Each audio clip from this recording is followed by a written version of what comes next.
Alright, hello chat. How's it going? Hopefully well. We're back. We're continuing Dark Souls 2. And before we start, have some point bonus.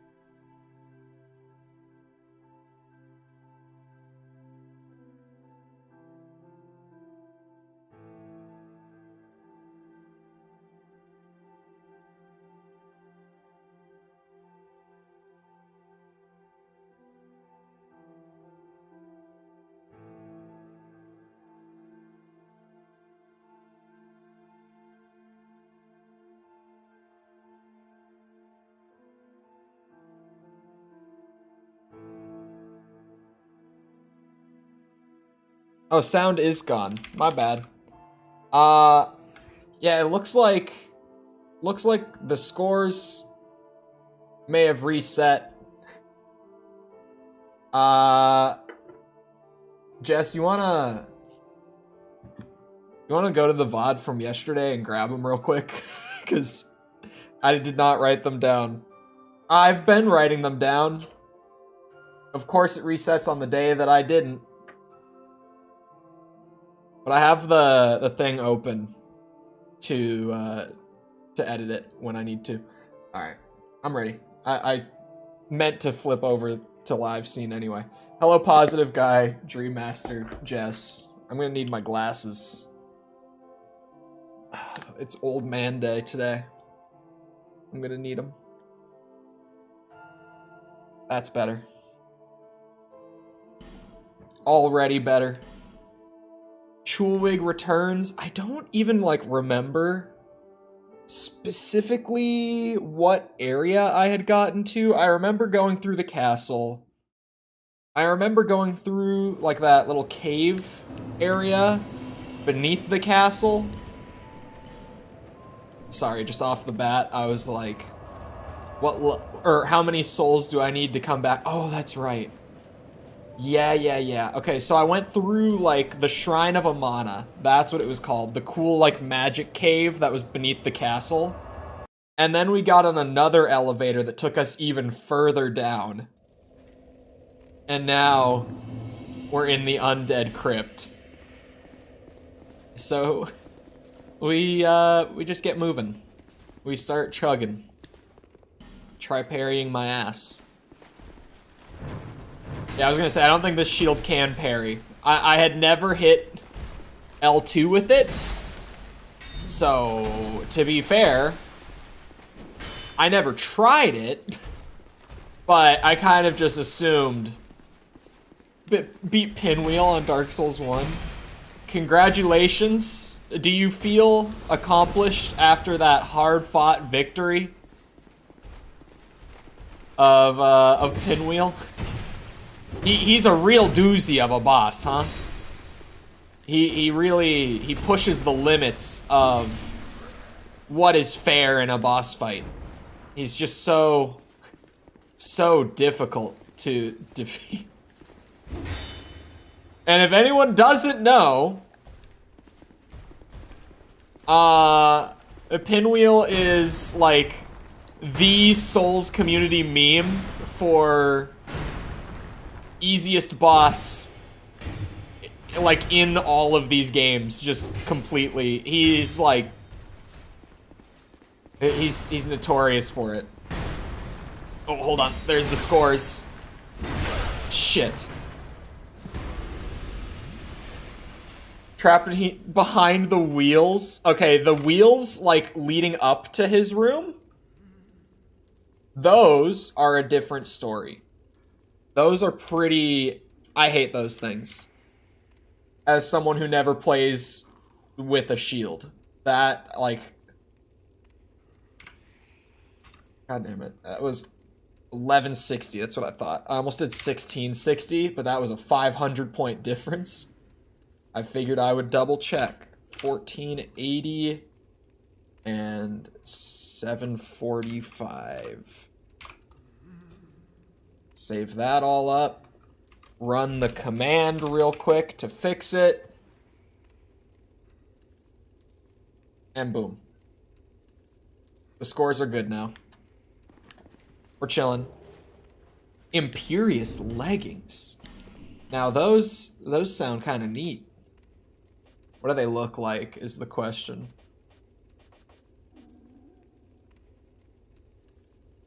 They're shit. Never mind. They have no right to deal that much damage. Yeah, in general, the older Souls games, they had good bosses, but they weren't as like boss heavy as the newer games that FromSoft have done are.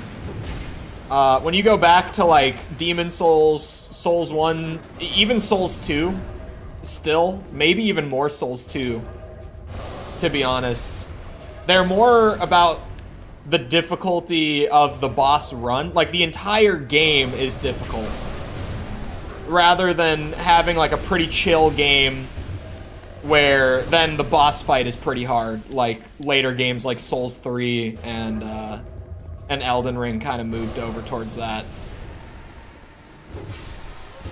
Oh boy. Because like Elden Ring, outside of the bosses, is a pretty easy game, in all honesty. The bosses will kick your ass in Elden Ring. Like they were on their game with bosses in Elden Ring. But the game outside of them, it's not bad. Oh shit, I just need to heal. Am I gonna need my poison clumps, like, on quick select? Because it seems like I might, so I'm just gonna throw those on. I'm pretty much trapped in the catacombs. So hold on. Halt. Human, do not produce light. Light, and all those who bear it, are unwelcome in this place. What if I did? And what if I did? These guys seem pretty chill, actually. Large soul. I am Ugdane, guardian of the crypt.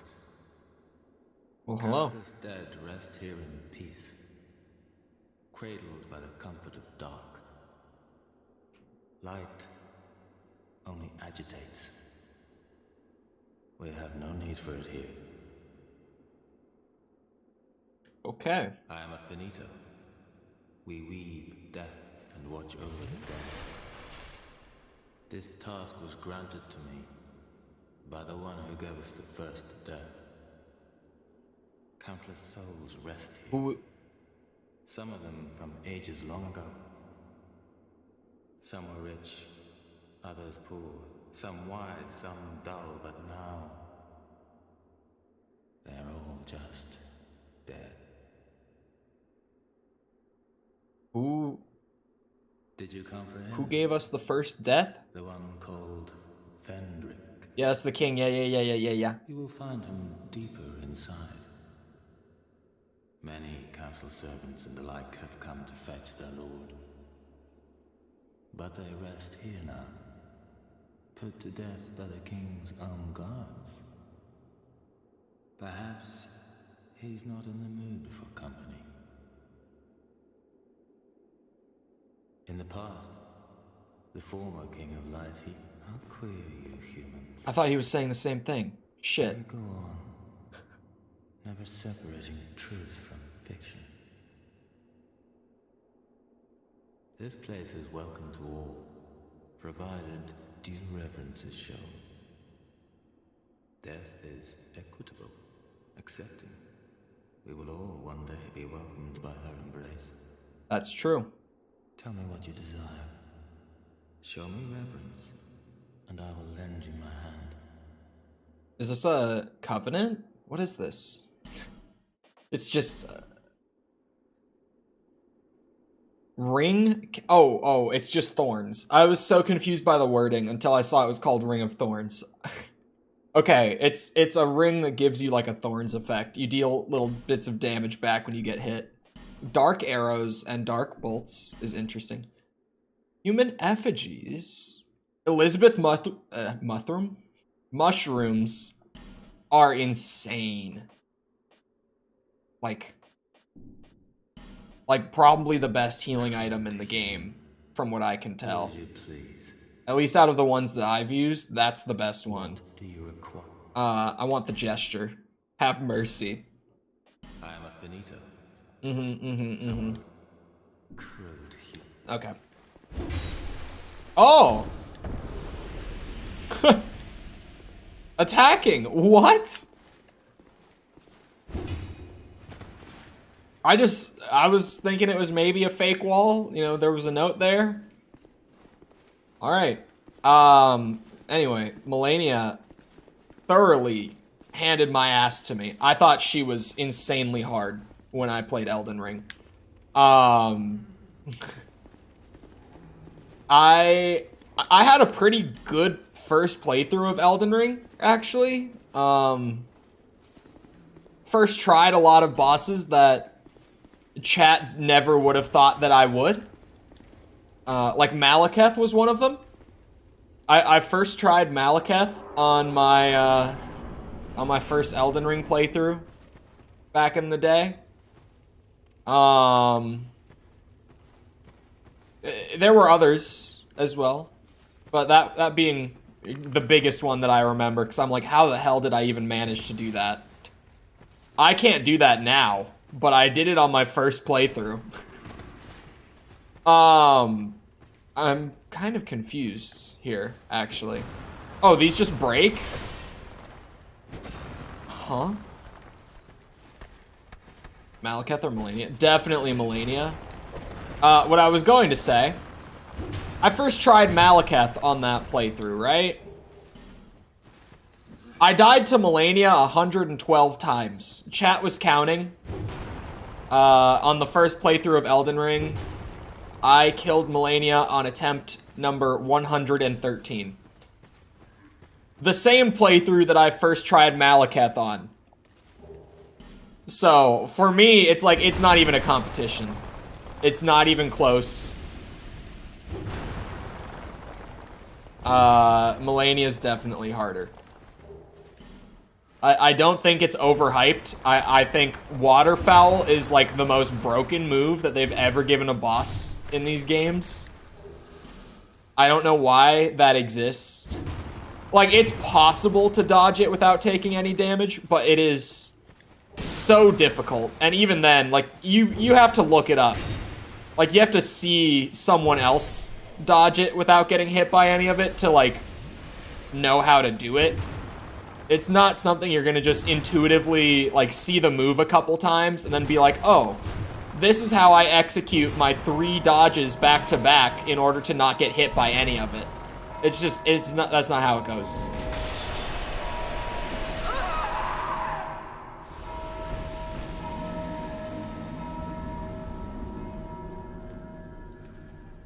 You know, that was going pretty well. That was a pretty casual run through there until my health bar disappeared. That was... Huh? Health bar extends halfway across the screen. I think on my first playthrough, I went up to 60 vigor. So I had a good amount. Because anything beyond 60... unless, like, everything else in your stat spread is perfect, is not worth it. Because of the breakpoint at 60. At 61, I guess, but whatever. I say at 60. Technically, the breakpoint is at 61, but... Because I'm trying to remember with Vigor in Elden Ring specifically. I think up until 40, it gives you, like, a lot per level. And then from like 40 to 60, it gives you less, but it's still like a good amount. It's still worthwhile to invest up to 60. And then beyond 60, it starts just giving you like super tiny amounts every level. And also, if you're a high enough level to have 60 vigor, your levels are going to be really expensive at that point. So you're going to be investing a ton of runes for, like, little to no return. It's... You got to know your breakpoints in Elden Ring. Breakpoints are very important. Well, really, to put together, like, an optimal build in any of these games, you should know your breakpoints. Like, I haven't looked them up for Dark Souls 2 during this playthrough, even though if I did look them up, I would be able to make, like, a way more optimized, like, properly spec'd out build. I just was like, no, first playthrough, we're not gonna do that. Because, like, Elden Ring, I know them, right? Like, I know, it's 40 and 60 are the 2 breakpoints for Vigor. I believe it's 30 and 50, no. I believe it's 30 and 45 for Endurance. Endurance, I actually don't know. I know the first one is 30. I don't know what the second one is. For, like, the damage scaling stats, like Dex, Strength, like all of those, Arcane, Faith, Intelligence, all of those are, I believe, 55 and 80 are their breakpoints. And if you've ever seen, like, a properly spec'd out Elden Ring build, like, if you've ever seen someone explain why their Elden Ring build is so good, some of these numbers might sound familiar. Where it's like, yeah, if you've ever seen, like a good Arcane build that someone put together on, like, YouTube or something, you might notice that their Arcane is going to be at 80. Because that's, like, the most that you can invest to get the best effect, but then beyond that point, it's not worthwhile anymore. So that's where you stop. You'll notice shit like that. That's why 60 Vigor, or 40, depending on the build. I've seen some people just stick at 40. But generally speaking, 60 is like the meta amount on Elden Ring. You son of a bitch. So ringing that bell always summons one of them? Or do they... I don't... Huh? Because even after I traded that one out, another one spawned in its place. Elemental damage and status effects. Yeah, which one does... Or what effect is Morgoth's Great Rune again? Great Runes I don't really know well. Like, I know Godric's and I know Radahn's, but other than that, I don't know the rest of them.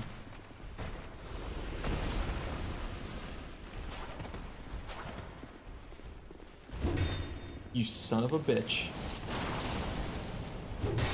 I don't think I can backstab these guys. Oh, shit. Oh, I can. Never mind. It's kind of weird. That was like at a like sideways angle when I got it there.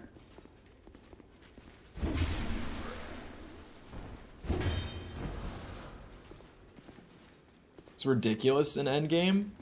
Does it give you like a percentage or like a stat increase? Like, does it increase vigor, or is it just like a flat amount of health? What is it?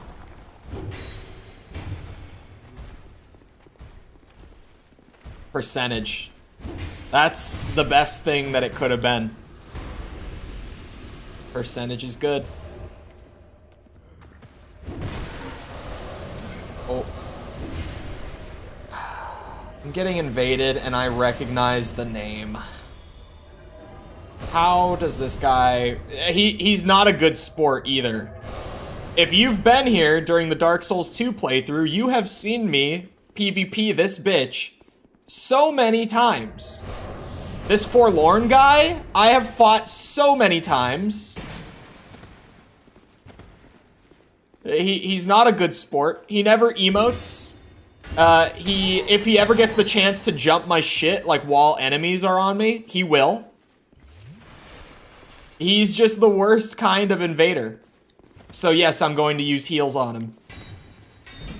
Oop, I meant to whip that around. I'm not gonna lie.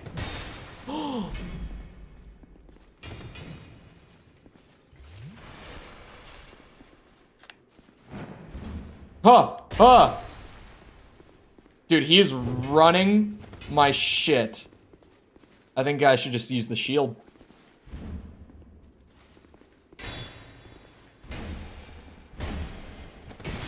The shield is not worth it. He's giving me a lot of time for these heals.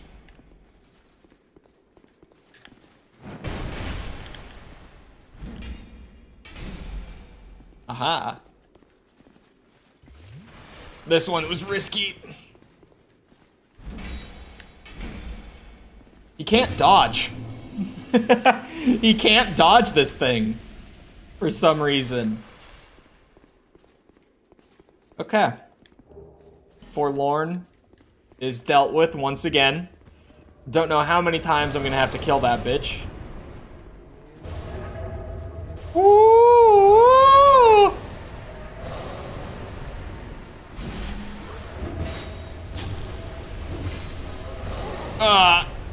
Okay. For me, I haven't seen Yu Yu Hakusho. I've had people tell me that I would like it, but I've never seen it. I don't hear many people talk about it nowadays either. I feel like it was, I mean, it was definitely bigger when I was younger. I almost never hear people bring it up anymore. But then every time someone does, I'm like, man, someday. Someday I'm gonna remember to watch it, and I'm actually gonna sit down and watch it. Human life. The fact that he's gonna say it every time I run by, it makes me want to just whip out a torch thing and light it. Like one of the little butterflies in a jar. It makes me really curious what might happen if I just pull one out. It was good, but I think it would feel very outdated now. I don't know. I feel like, this is a crazy take, so maybe it's not the same, because I haven't seen Yu Yu Hakusho yet, but I've heard people say that, Akira, the movie, is, like, outdated and not very good if you watch it today. And that's just a crazy, like, that movie is so good. I didn't see that movie until I was, like, 18. I didn't see it until a few years ago. It was great. It's a good-ass movie. Bearer of the curse, I will always be at your side until hope has fully withered. That's good to hear. It's the slight changes to her dialogue every time that I pop up. Not every time, but just over the playthrough. Sometimes it catches me off guard. Because that was just an odd thing. But I'll take the help. I don't mind. New bonfire is great though, because my ass was getting killed one too many times. I feel like it's crazy to say that Akira is dated. Like, I guess maybe just in terms of, like, I don't know, the animation style? I don't know why people say that that movie's dated. It doesn't make sense to me.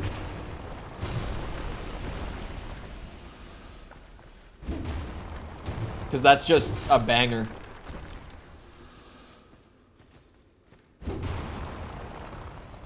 Hello?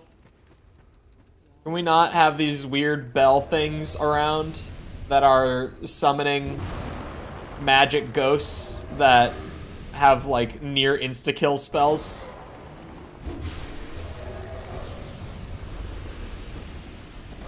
Yeah, this... Oh! Of course you can ring it.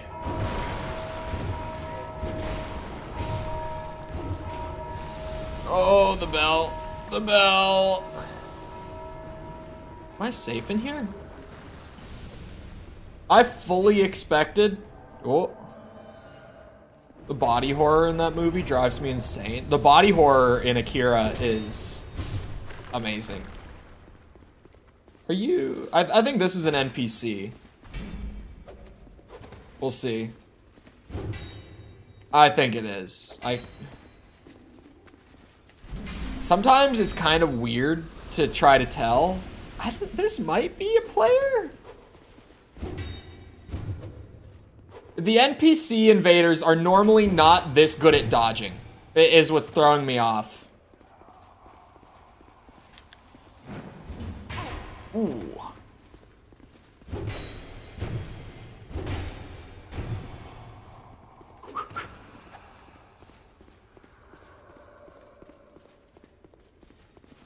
I think it's... I don't know. That stunned you for a really long time, friend. I think it's an NPC. If I had to, like, place a bet one way or the other, I think that was an NPC. But it definitely was better at dodging than the NPC invaders normally are. The story of Akira is timeless, and the groundbreaking style and themes. Yeah, it's just so good.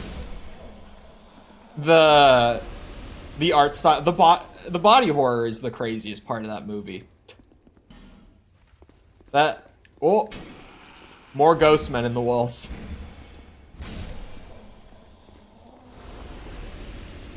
I'm almost glad that it recently became like a meme on TikTok, like that one clip. If you've seen it, you know what I'm talking about. Just because a lot of people who didn't watch it before are gonna watch it. Just from, like, exposure.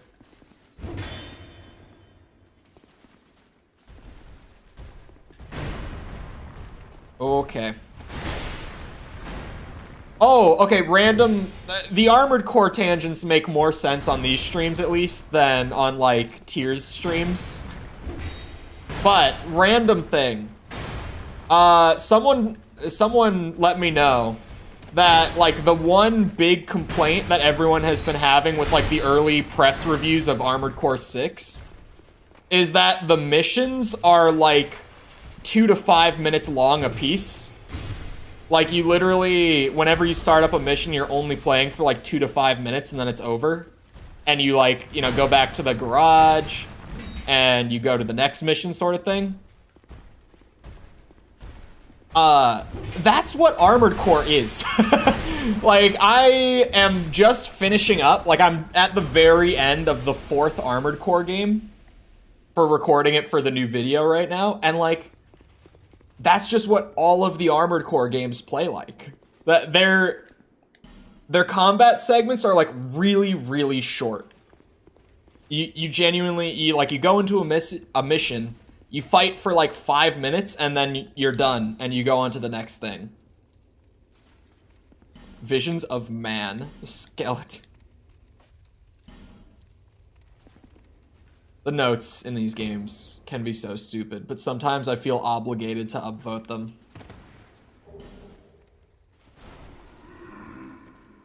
But other than that... Oh, and the graphics. Apparently, all the reviews are saying that the graphics are, like, outdated.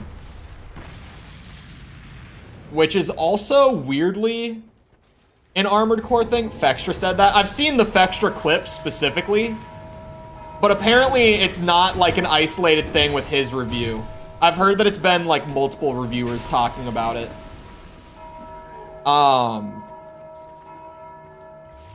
Generally, Armored Core's graphics are a little behind whenever the games come out.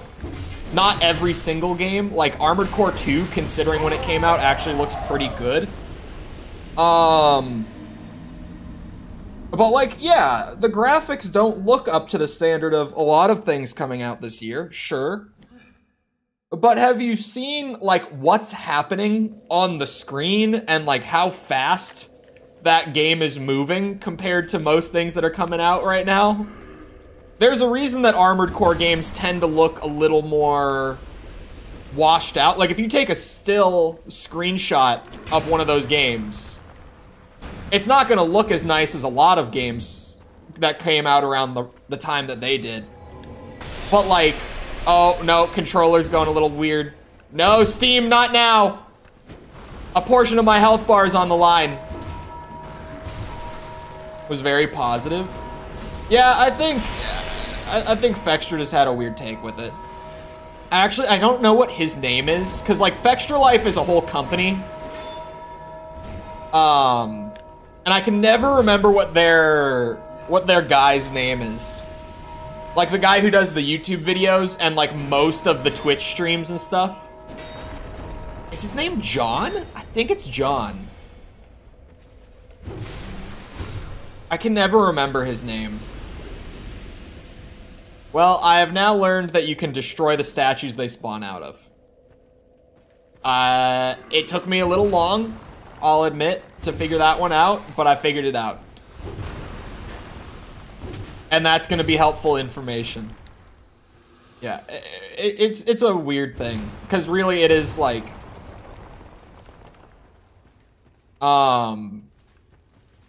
it's just the sheer, like, amount of shit going on screen in those games that makes it so that, like, if they want to run stably, they kind of have to be downgraded a little bit visually. I don't even think the game looks like bad, though.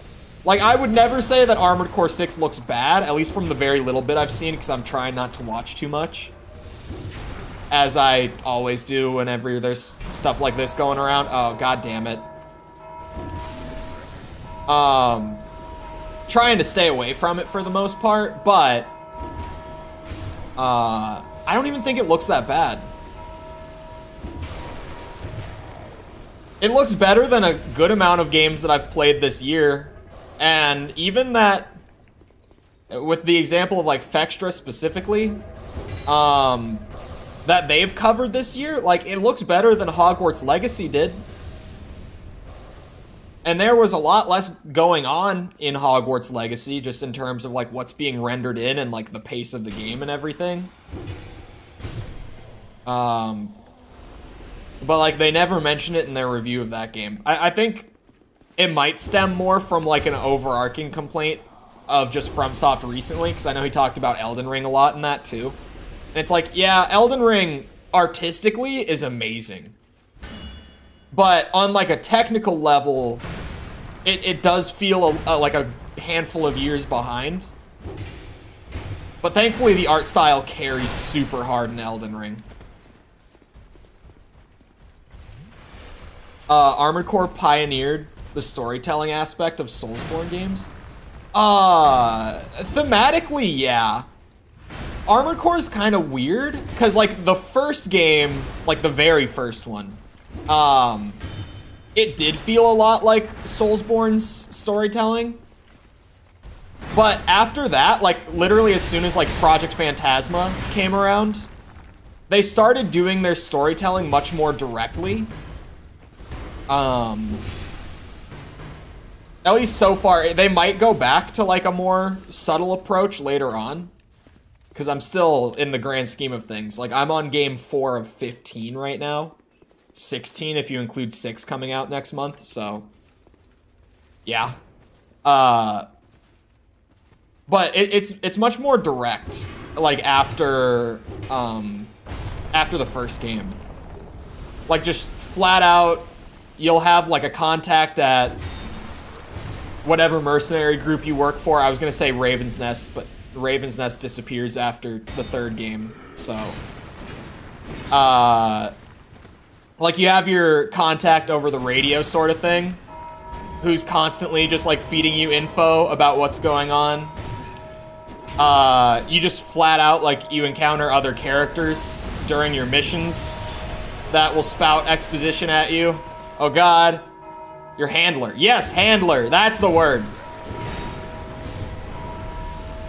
Oh god! I'm clearly the professional here. Ah shit, where'd you come from? I might need a torch. Like, I don't know, could it get worse if I used a torch? I don't think it could get much worse than it already is. I'm gonna keep it a buck.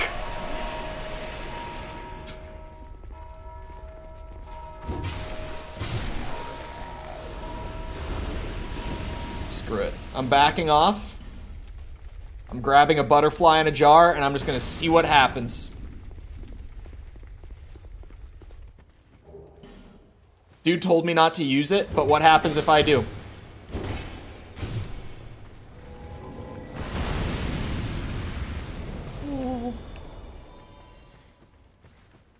But, I did talk about on stream, at least. I haven't brought it up in one of those videos yet. But I was talking about it on stream.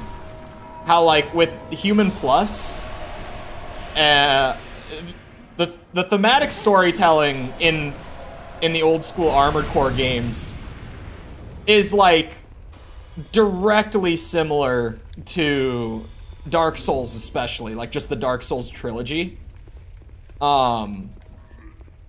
Where like the entire, the two central themes of at least the first 4 games that I've gotten through so far are like, the world is dying and you're trying to preserve your humanity, where like it would be much easier to give up your humanity and just live on without it.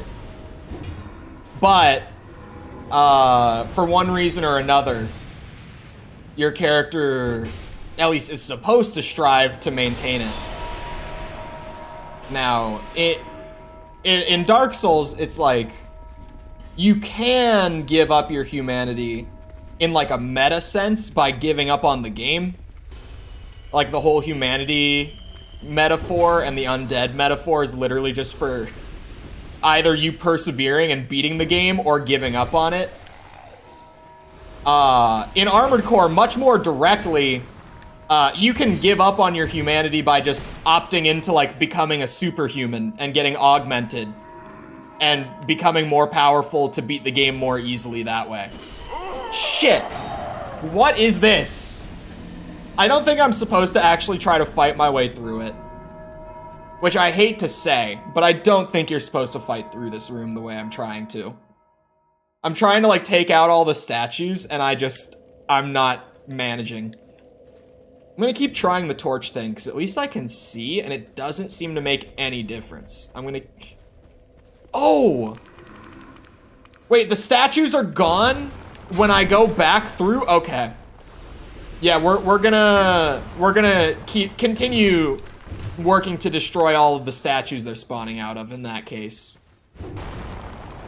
That makes it, like, I was gonna just start running past them, but if the statues stay broken, like on your next respawn and run through, then that just means that those guys stop spawning on like each subsequent run. In that case, it's way more worthwhile.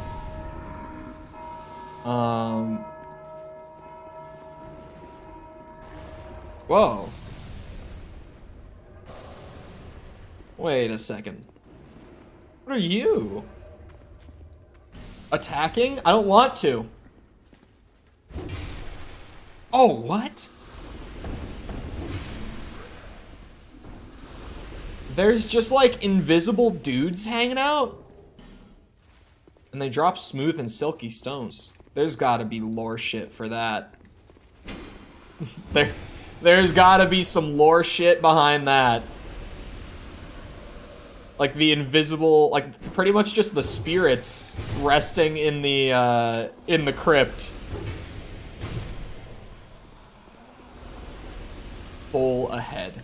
Thank you, Note, for letting me know about the hole.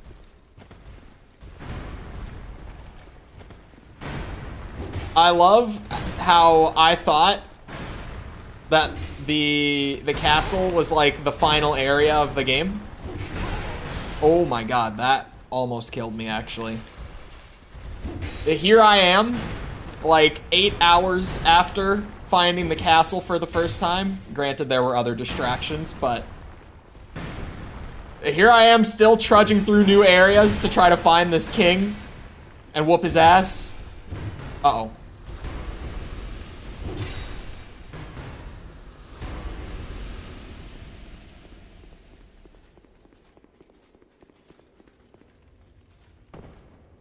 I did not clear every statue in this room yet. I knew that I hadn't gotten all of them. Don't, oh my god, that one was so fast. Are you shitting me? I took the statue out. That's the important part. That is what will make it easier every time through. What just rang the bell in there? Because I was dead. That was not me. Nothing got, like, shot at me or anything. Actually, I'm expecting to die at least one more time while attempting to clear out that last statue. There's probably still more beyond that room. I'm gonna hold off on using the effigy for one more go. Even though my health is starting to look a little rough. I'm gonna wait. Since I'm just kind of expecting at least one more death, I don't feel good using it now.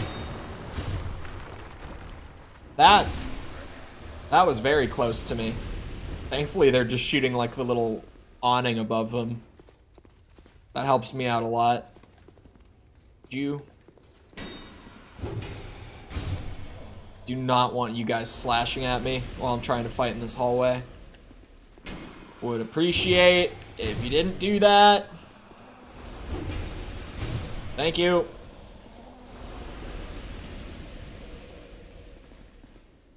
I feel like you just have to poke them to activate them.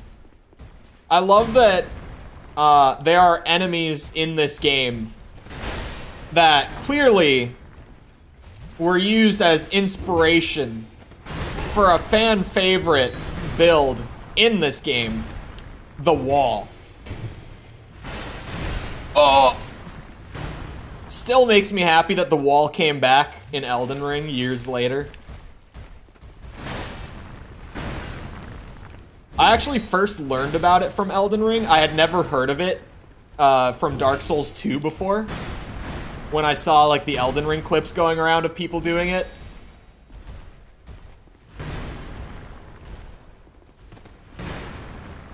Jesus Christ. We calm down, you guys. Wait, there's a ghost in the wall there.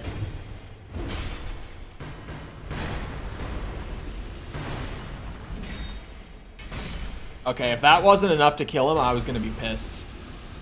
Oh, I thought he dropped an item. We continue on. This next room is the bad one. We brace. We know what to expect. There's the last statue. This is the death room. But, uh-oh. Uh-oh. If I could just at least, there we go. Yeah, okay, the zombie guys go to the bells. Like, I just saw him go for it. And then that just wakes up more of them. Interesting. Okay. Can we all calm down? Oh, you deal so much damage. That one's probably on me. That is so weird. They go to the bell to wake up more. It's neat. I didn't even realize that they were doing that before. It's, especially with all the gravestones that you need to break. It's a challenge just to keep them from waking up more. Feels good to be human again. Yeah, general conclusion. Torch or no torch, it makes no difference. Just, if I don't use the torch, I'm handicapping myself. Because I can't see as well. I don't know why the NPC would convince me to not use the torch. Because it's a much smoother experience with this thing than without it. Oh shit, I'm stuck on these ones. No, don't ring a bell. Come on, poke him! Thank you.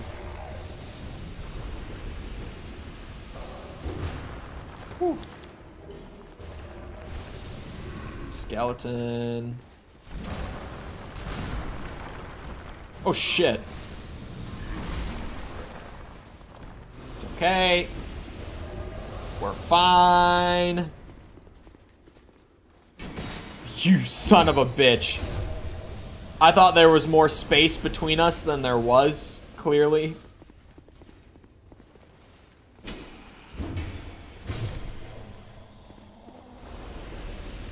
Where are we going?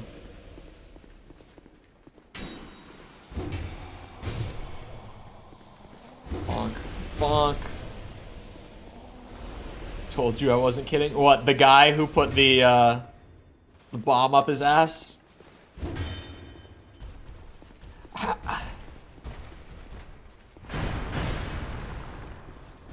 The guy really looked at it and thought, huh, I know what I could use this for. Do you think he knew what it was? There's no way he knew what it was, right?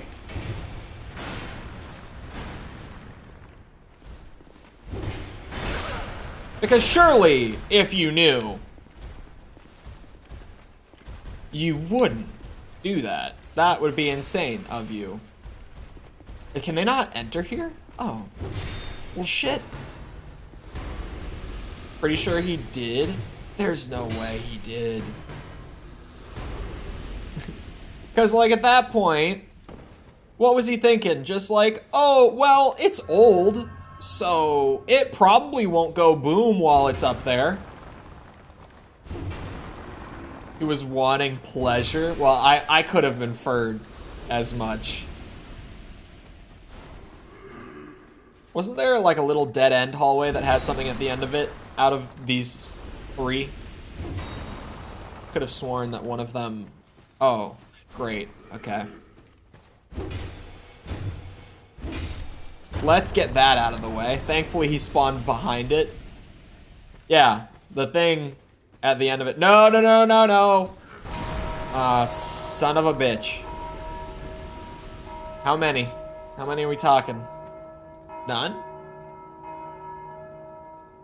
Well. Which way did I come in from? I'm just trying to orient myself. That must be the doorway. So I dropped in from there. Okay. Stick to the, you know, left route first philosophy. If you always hug the left wall... Oh, is this a shortcut? You can never get lost. Classic gamer strategy. Oh. What a shortcut, boys. We're resting up for that.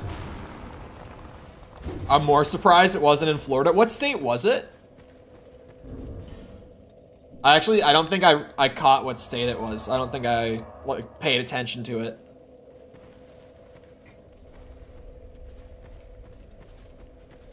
Because, you know, it would fit. Oh, it was in France. Okay. Oh, I guess it would make... Because it was a World War I era bomb, right? So yeah, that would make sense that it was in Europe and not in the US, actually. Now that you say that. It would make a lot more sense. Alright, well, left side first philosophy came in clutch. Wait, liar ahead? Okay. It really, like, it clicked too late that could have been a mimic, and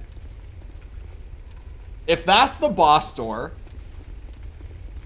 I know that I have to be a pain in the ass to watch play these games. Because I'm like, if that's the boss, or at the very least, if that's a fog door, then I'm gonna want to go down all the other paths available to me first. Make sure I'm not missing anything. And then I'll go and beat the boss's ass. As you do.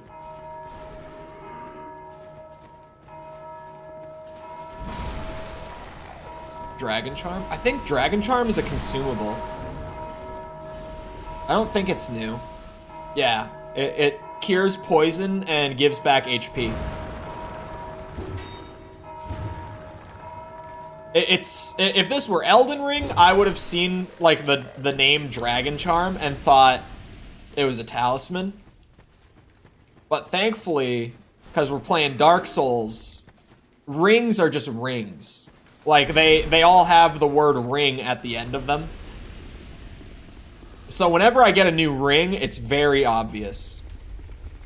Elden Ring, sometimes it could be like, is that a talisman? Maybe it is, maybe it isn't. But just by nature of literally everything being a ring, it's very straightforward here. Trio ahead, therefore try eliminating one at a time. Huh? Hey, don't do that. Don't do that. Bad idea. No thanks. Yeah. Oh, that's a dragon rider again. You shitting me? You're such a bitch.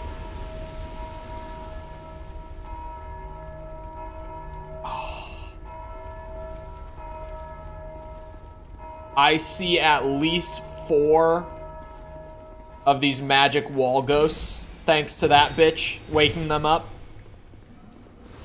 Oh, great. They don't exactly, like, move towards you either. They just kind of hang out. Oh, wait, never mind. Never mind, I take it back. Maybe I could just lure the wall ghosts one at a time to me. I could afford, like, a quick health increase before I go fight the boss. I think, yeah, I'm gonna do it. I'm just gonna run away from this bitch and go do that. The tiniest health increase could be the one to save me.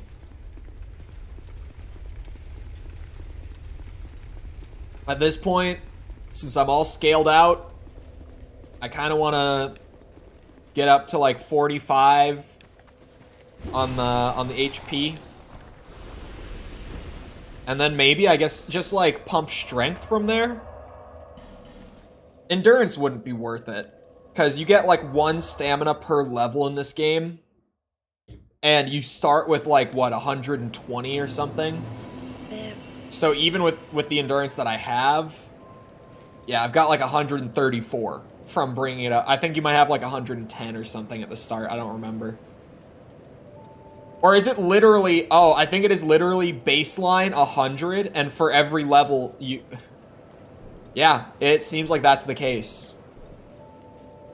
For every level of endurance, you get 1 stamina. So you could bring that all the way to 100, and you would only have twice the starting amount. Yeah, I think, honestly, just health, and then maybe once I've got an even crazier health bar than I did before, strength. Just to scale damage at that point. Maybe I should, I'm gonna resist the temptation, at least for now, to look up like what the fall off points are, like what the break points are. That's what I mean. For the stats in Dark Souls 2, like what all the soft caps and shit are in this game. I could, and my stat spread in the late game would be a lot better if I did. But this is a first playthrough. We're keeping it cash. Like, knowing the breakpoints would make it much more efficient. But who needs that? Okay, so there's one guy on either side who's gonna go and try to ring that bell. If the bell gets rung, it's gonna wake up a whole lot of ghost bitches. Oh no, he rises out of the ground right there. That's so bullshit. What if there's more?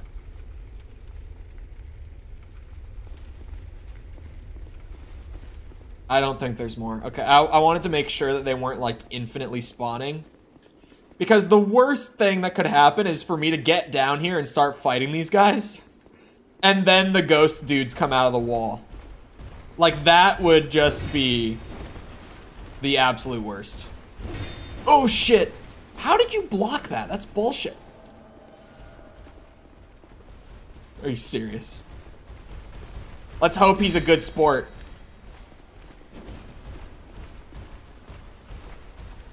Oh boy. He is a good sport. Look at him. He's waiting. Yeah, this guy, I love this guy. This guy is my homie. Trend enjoyer, that's my homie. Hold on a second, homie. My damage scaling is not ideal, clearly.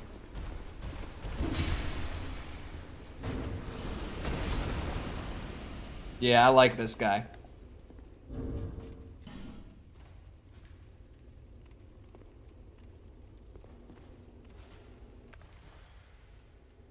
We fight. We battle.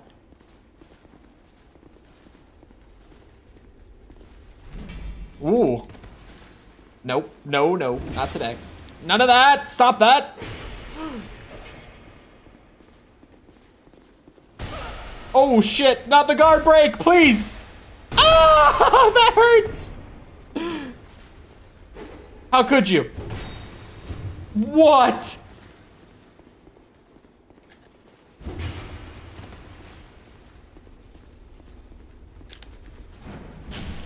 Ah!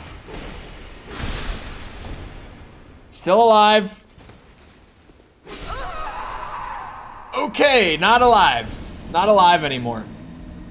He does have honor. At least he has honor. He fought me like a man. And then he did a little skip and a hop away.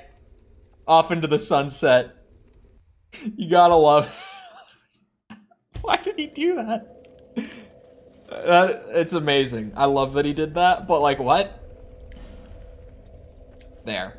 That's what I wanted. Torchlight, please. It's dark in here. Okay. This time, boss door is mine. I swear. This time I'm actually gonna make it. What level am I? 168? Dude. You're a real bitch for that. I want you to know that I am upset that you would do such a thing.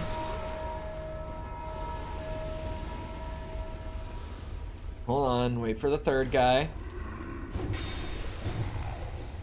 Revenge, at the very least. Alright, at least I can kind of like lure them one at a time for the most part.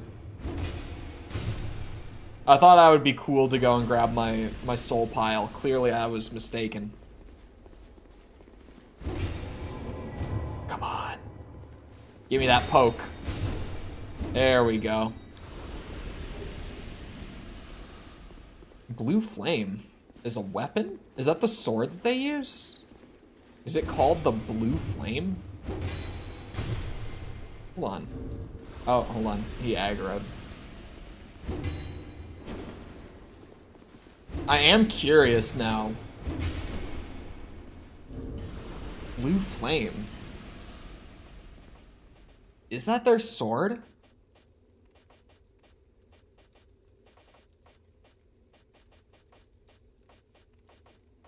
It is. Blue flame. It's a magic sword. Neat. That could be fun someday. Okay, boys, let's take it slow here.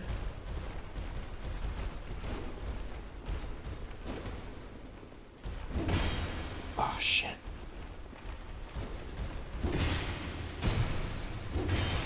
Oh, no. Oh, no. I am on the no damage run going into the boss. I'm not losing it now. Okay. You bitches can slow down. We're gonna take our time here. This could be the king. I don't think it's gonna be the king. Because at this point, God knows how many areas I have to go through to get to him. But it could be. Ugh! Every fog door at this point in the game, for all I know, that could be the king.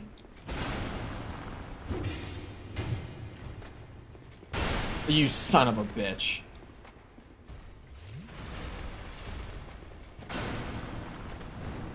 This is why we have so many Estus flasks.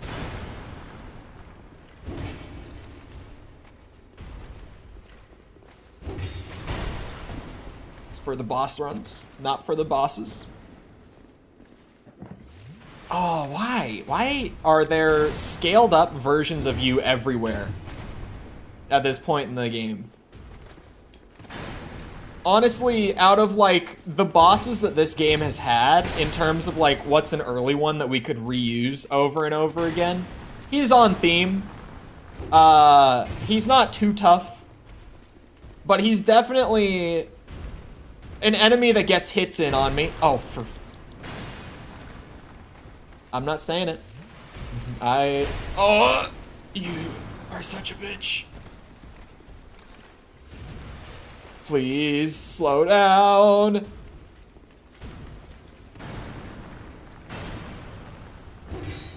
The thing that's crazy is their health getting scaled this high. Maybe my stat spread is dog shit. Like, maybe I should have pumped strength for the last, like, 8 levels instead of vigor. I don't know. Maybe I'm the problem. But I thought 45 was a good amount. But I was also thinking in terms of, like, Dark Souls 1 stat spreads, where, like, you know, 40 is a good amount of strength slash dex for whichever one you might be doing. So I was like, yeah, 45 should be a good amount. I shouldn't need more than that. But this is clearly a whole other thing. If I'm in, like, late game at, like, level 160 and I try to go do the DLC at, like, level 160 and someone in chat is like, yeah, I think you're under-leveled for the DLC. And I'm like, I'm what? I thought I was over-leveled this whole time.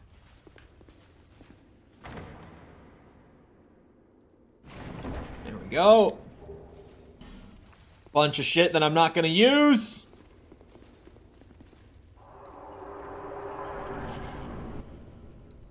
Is this the king?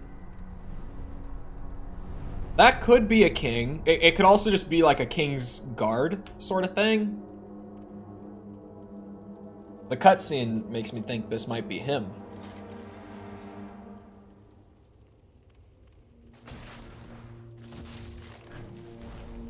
I don't think it's him. That's not a very kingly weapon that you have there, friend. Yeah, it's not. Royal Aegis. Velstadt. Whoa! You're kind of neat.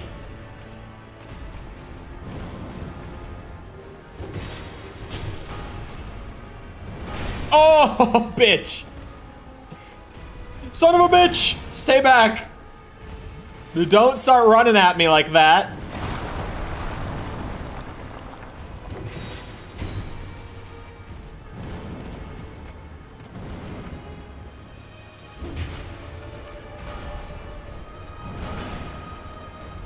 Okay. Okay.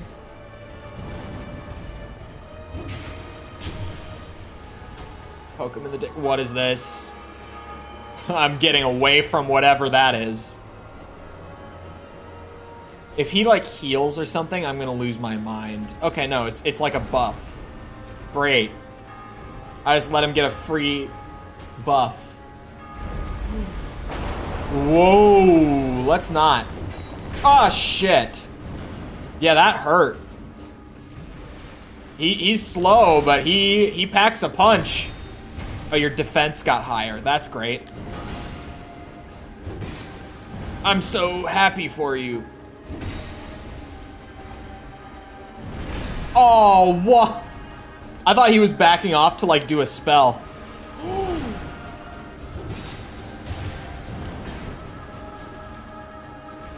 3 Estes and a dream. Here it comes. Oh, they what? They curve! I was thinking, like, I saw that there were gaps last time, so if I back off while he's starting it up, it'll be easy to just step, like, in the middle of the gap. They curve, which I should have expected. That one is maybe on me. I just didn't think they... I saw that gap and I thought that it was just kind of like a, you know, sidestep it sort of thing. I was wrong. The run-up even from this bonfire. Oh, the Dragon Rider doesn't respawn. Okay, that makes it better. That makes it a lot better. Because if I'm just, you know, on my shit, I don't let the ghost boys spawn in, and it's just like these 3, and then the 2. I'll just start calling them royal guards. I don't know what else I would call them. This isn't bad. Okay, no Dragon Rider respawn makes this a whole lot better. I thought I was gonna have to fight him every time, and at that point, it's just a double boss fight. In all honesty. Even if Dragon Rider is an easy boss, like the fact that they scale him up for this point in the game, it's just a double boss fight when he's here. Chop, chop, chop. Come on. Do it. You won't.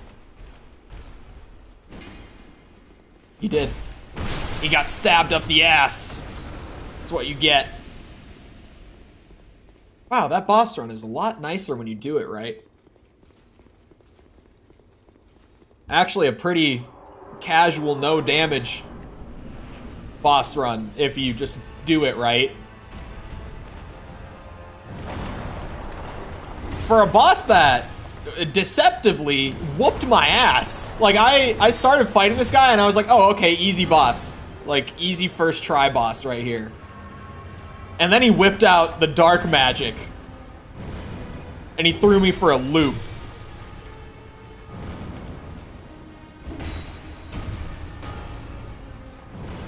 Okay. Like, it is, he starts out really easy. The moveset doesn't change or anything.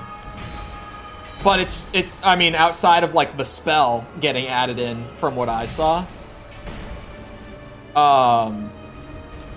It's just like, he deals more damage, he has higher resistance. Like, he literally only takes half the damage he does in the first phase. What? I looked away for a second because I was like, oh, easy dodge. I saw that Oracle, oh, switch online. Oh, what is, I was about to say, emulate it. This, for legal purposes, this is a joke, what I am about to say. But I once heard that piracy is immoral unless it's Nintendo. It is something that I once heard someone say. That's all I'm saying. It was obviously a joke, and no one would ever actually condone piracy of video games for emulation. But I did hear that once. Speaking of emulation, really the only Xbox 360 emulator just implemented a thing, like a new feature in their update yesterday, that if you're using an ISO file, which is a disk image file, it's what you will use, if anyone ever dumps the content of a CD-based game to be played through emulator, it comes in the form of an ISO file. So, like, even I have it set up, like, I did it for the God of War games, when we were streaming those, for, like, the PS3 versions and stuff. I would dump them to an ISO off of the disc, so that I didn't have to have the disc physically sitting in the drive every single time I wanted to play. I would put in the disc, burn it, and then I just had the files in there so that I could start it up from the emulator, right? But Xenia, the big 360 emulator, really the only working one, just added in a thing where if you start up a game using an ISO file, it gives you a warning saying don't join our Discord server because we will ban you for using pirated games. And also this little Windows alert that they're using to say that, they have it set to play at full, like 100% volume on your computer, regardless of what you have your volume settings at. For some reason. Like, the warning is one thing, but why are you trying to blast people's ears off with the warning? Like, that is intentionally devious. Because if you've ever used a PC and you've ever accidentally heard something at 100% volume, you understand how loud that actually is. Like, for reference, everything on my PC when I'm using it sits at about 20 to 25% volume. Like 100 is really loud on Windows at least. 100 is really, really loud. Like 25 is already pretty loud for a lot of applications. 25 is like what I use if it's like a quiet game or something. Other than that, normally 20. But, for a lot of people in the emulation scene, just even having the warning and stuff was like enough to stir up a shitstorm. I'm dead. Because, that spell does so much more damage than I thought it would. Because a lot of people, when emulating games, do pirate the games, believe it or not. I'm not saying it's a good thing, but a lot of people do. So a lot of people were pissed because they were like, this is how I emulate the games. Well, also, along with that, I will say that oftentimes people who do go out and like download a pirated ISO file for say it's like Red Dead Redemption 1, Xbox 360 game. Like, if I didn't have a disk drive in my computer, which vast majority of people do not on a desktop computer, on a gaming computer, I can't put in my physical disc that I do own to play it off of an emulator. Like, that's just not an option for me. So a lot of people, even if they do own a copy of the game legally, will go and download like a pirated copy of the game for emulation. So that caused quite a stir. For me, it's like, okay, I have a disc drive, and like all of my 360 games I do own on disc because that was before the era where it was like so convenient to buy games on digital that no one bought disc anymore. Like physical game sales, sorry, were still in a really good state back during the Xbox 360 days. You could still go to like Target and find really any 360 game you wanted, Walmart, like whatever, just like your generic grocery stores would have like all the popular games that you might be looking for. Like that's not how it is now. They do still have like the very most popular, but you go to like Walmart and you look at their gaming section now and it's tiny. Because everyone just buys digital nowadays. The PS5, there's literally a version of the PS5 console that doesn't come with a disc drive. Because there are a lot of people who would like to save $100 because they don't use discs anyway. Like if I were buying a PS5, I would probably buy the no disc drive version because I just don't buy physical copies of games anymore. Why would I? Other than like collection's sake. I get that some people still like to collect, and that's not me. I'm like, I could go out and try to find this game at like a retailer, or I could just pay the same price, like from my desk, just using my card, and like, boom, I have the game. Sure, I don't physically own the game, and I don't like that. Like, It's never sat comfy with me that purchasing digitally, I don't actually own a physical copy. Like, if my account were to get hacked or deactivated or whatever, like, yeah, I do lose all of my games on that account, and that shit sucks. But that hasn't happened yet. And hopefully it just doesn't happen. It's like one of those things where it's like, well, I'm just gonna sit here and pray, I guess. I mean, I use physical security keys at this point for, like, all my shit. So, my accounts, as far as, like, current technology, are as secure as they can get because of that. There's no better form of two-factor than security keys. Oh my god.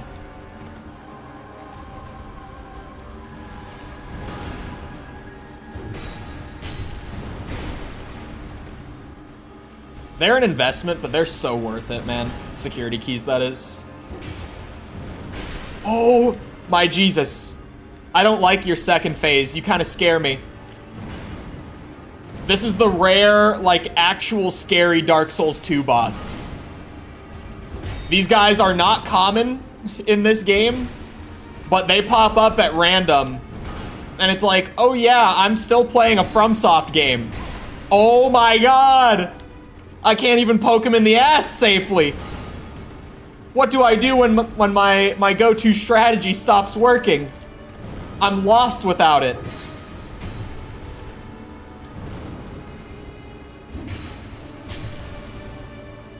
Oh, he like stunned when he got super low. That was unexpected. I thought, like, you know, back off, play it safe for the last hit. But no, he kind of just, like, stopped moving. I don't even remember the last time I bought a physical copy of a game. Oh. The last time I bought a physical copy of a game, I will think of it. It's been a very long time. Okay. I bought a physical copy of a new game, I'll say. Because if it was just in general... Are you the king?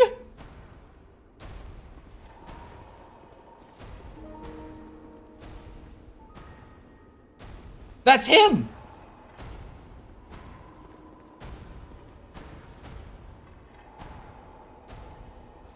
What?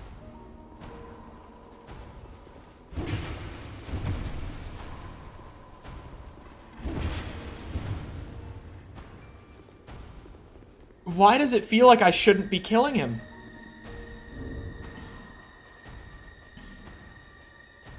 What? Opens the king's gate. My whole journey was to kill him. But it feels like I shouldn't.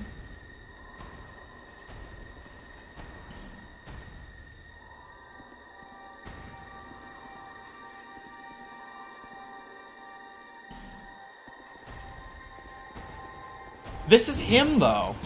This has to be him. Like, we're super far beneath the castle. The armor set there had his ring on it to, like, open up all the king's gates around the world. Like, this is him.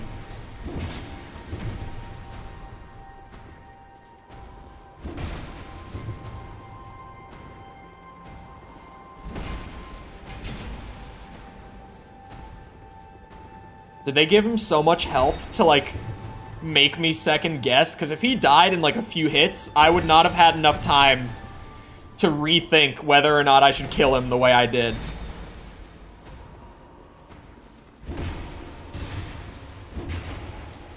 What? I can't even, like, see his health. I don't even know if I'm dealing any sort of damage in all actuality. The blood pools have to be people.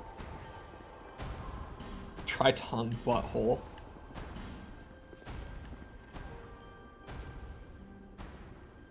Try left leg. I don't even know if I can kill him.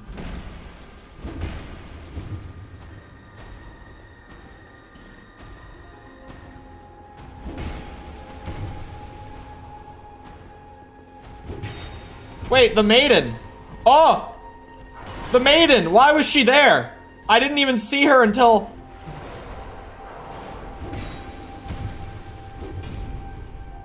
That's your health bar?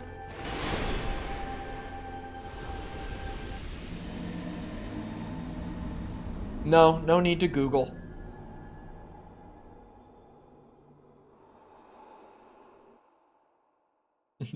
At first, I thought that that health bar, like the bit that was missing, was like from after the fight started. And then I realized that was from me wailing on him that entire time. Because I was dealing like 17 damage a hit. Is she still gonna be there? She better be.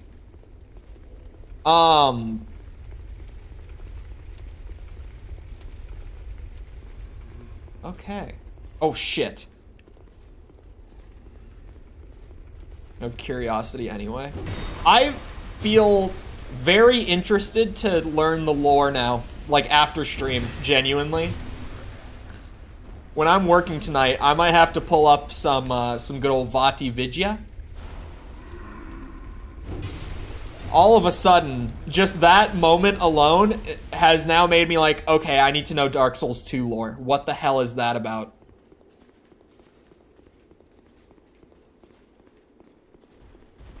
Why is the king like all decrepit? And why does it give me the conscious decision to kill him or not kill him? I have so many lore questions all of a sudden.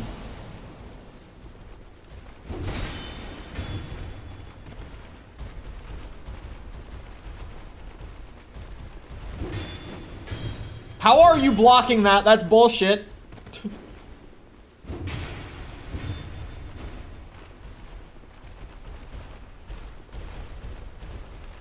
The maiden should still be there. I need to go speak to her when I get my pile. You son of a bitch. See, if these guys kill me, I'm gonna lose my goddamn mind because there are like 70,000 souls right down the hallway. Are you shitting me? There. What the hell is going on with King Vendrick?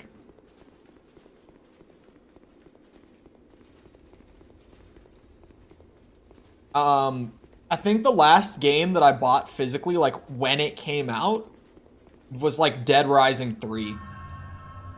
Which sounds absurd, but I actually think that's true.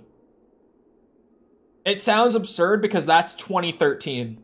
That would mean it's actually been 10 years since I bought a game physically. This ring is the symbol of the king. Use it to gain passage through the king's gate and venture to the far east. Bearer of the curse, if you are to be the next monarch, then one day you will walk those grounds without really knowing why.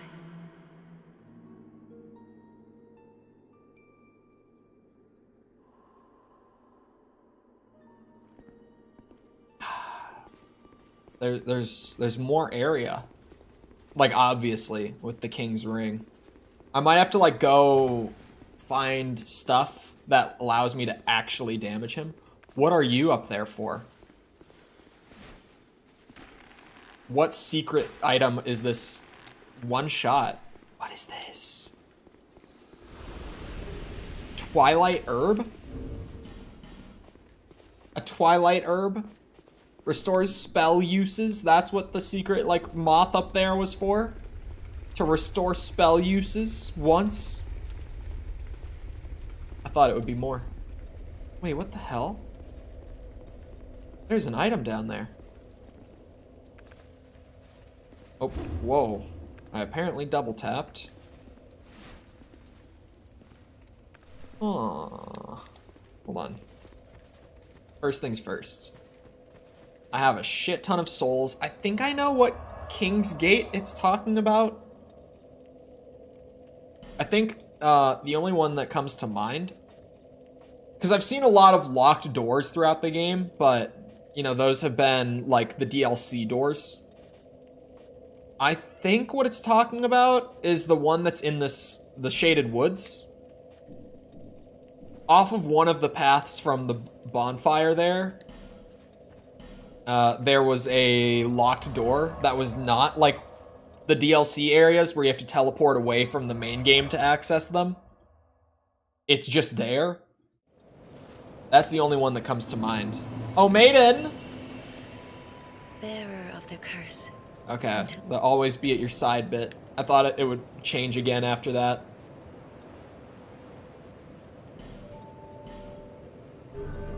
Very close to another level. Like, only a few thousand away. Hold on, can I, like, upgrade any of my armor that isn't upgraded yet? Would it be worth it to... Could I get something out of upgrading the shield? Oh. Yeah, damage reduction. It might be worth it to upgrade my shield, actually. I don't know why I didn't think of that before now. Buff the damage reduction on my shield. Absolutely, I should do that. I actually have to buy a large Titanite shard. Hold on. You've been well. Did you get any new rocks? Oh. She's selling chunks and slabs now?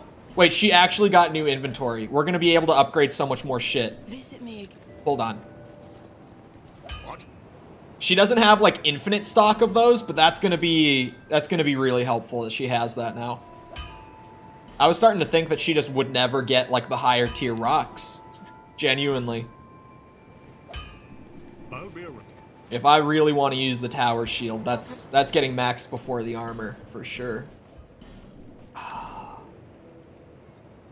Just give me what you got.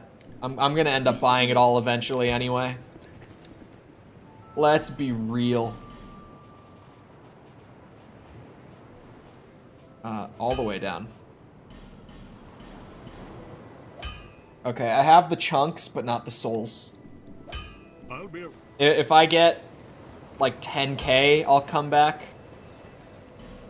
for just gear upgrades, because gear upgrades are huge. Gear is way better than stats, like character stats, I mean. So I'm gonna want that. But hey, +8 tower shield now. That should help. Not the fog path, but this path, I believe, is where I saw the King's Gate.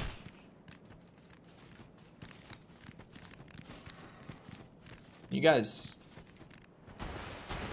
Ah, yes. Friend.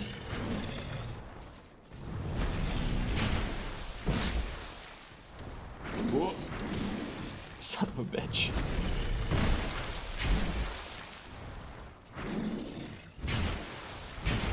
Uh-oh. Oh, I thought that was death.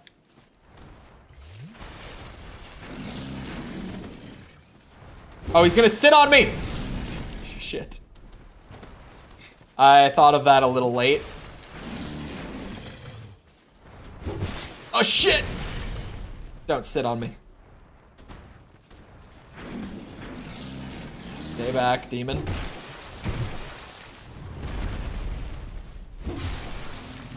Dark Souls, more like good souls, am I right?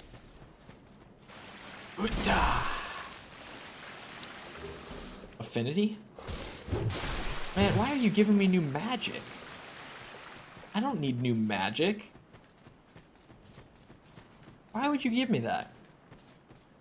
Who needs that? Alright, King's Gate. This is it, right? I have to put the ring on. It was this one.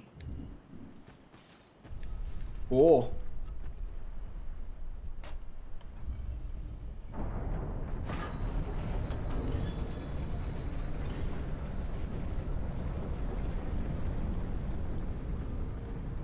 We're in Aldia's Keep. Ooh. Hello. Hold on. Item by tree. Oh, yeah, souls. I've been collecting souls all day. I should have popped them to upgrade some gear back in Majula. I don't know why I didn't think of that. I have a bunch of consumable souls that I've gathered up. To buy lots of stuff from the Criterion? What the hell is the Criterion collection?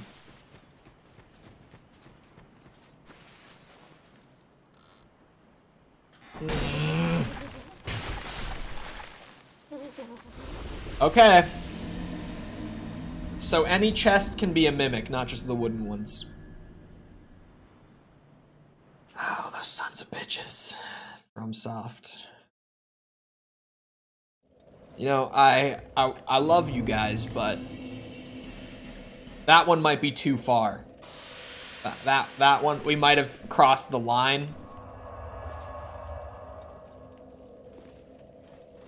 Restoring and distributing important classic and contemporary films. That was a whole that sentence.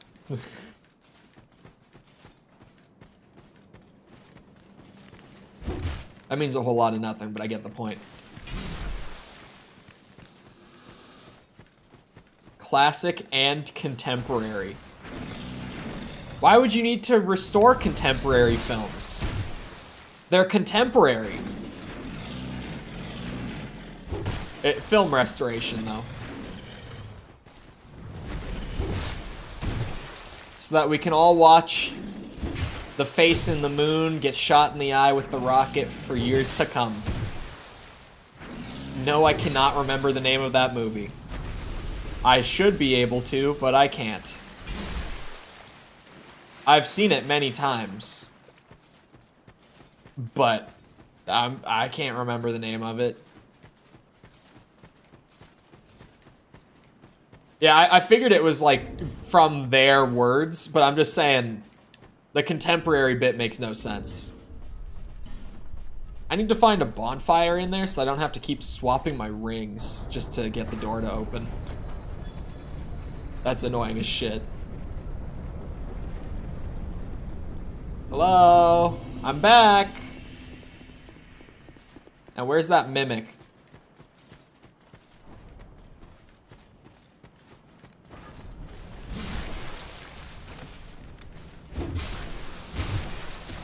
Oh my god, there's so many of you.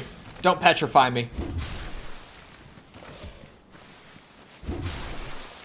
Okay. Okay.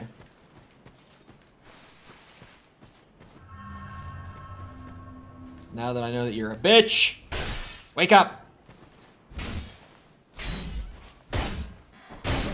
You...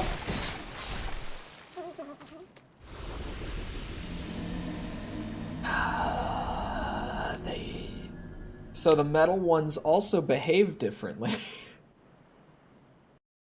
I didn't know that they could just wake up and instantly bite me like that. Because the other mimics don't do that.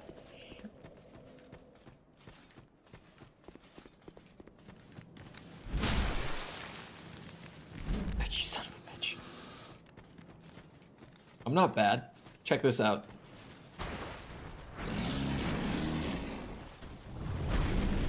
These some of the toughest guys in the game. But me, I'm a... Fuck. Oh, you son of a bitch. Now you're being cheeky with those hitboxes. Come on now.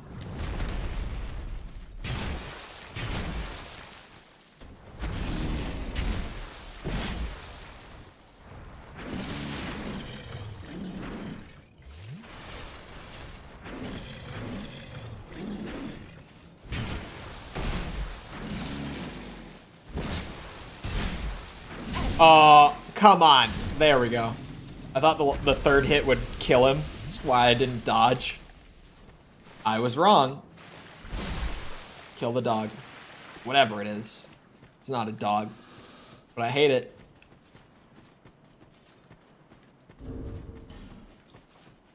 I also hate needing to swap my ring before I find the bonfire up here.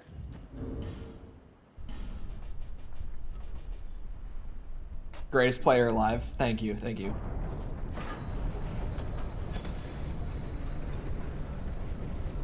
Come on now. Let me in! I wonder what's in the shack. There's gotta be something in there.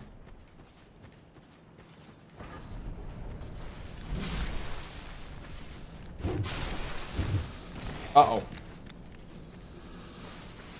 Do not petrify me!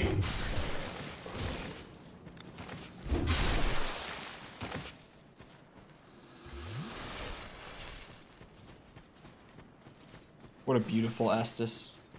That's like the perfect amount to heal. Don't you do it.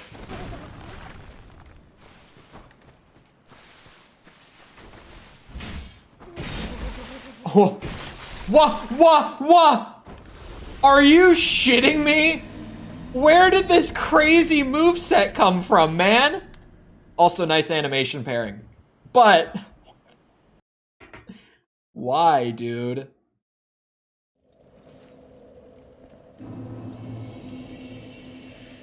Wait.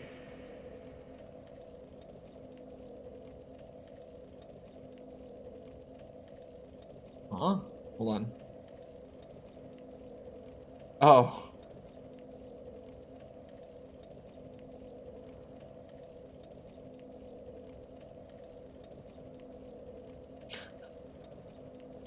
I got like a random comment on YouTube that caught my eye on my phone's homepage of a guy saying that he hacked his PS4 to get cheats on the RE4 remake that give him infinite ammo on everything.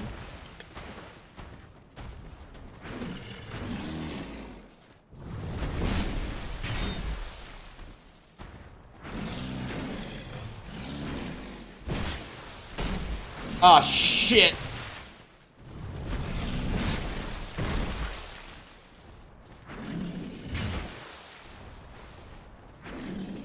Chop. Oh, you son of a bitch. Some of his hitboxes are kind of wild. I mean, it's part of what Dark Souls 2 is known for, after all, is the hitboxes. I don't think they're generally as bad as they're memed to be, but there are definitely, like, there's a handful of enemies in this game that sometimes they throw an attack and it doesn't, like, visually connect. It's close, but it doesn't. But it hits you. And it's not fun. Like, when it happens, it's just frustrating. I have so many rings that I have never touched. Like, there are a lot in this game.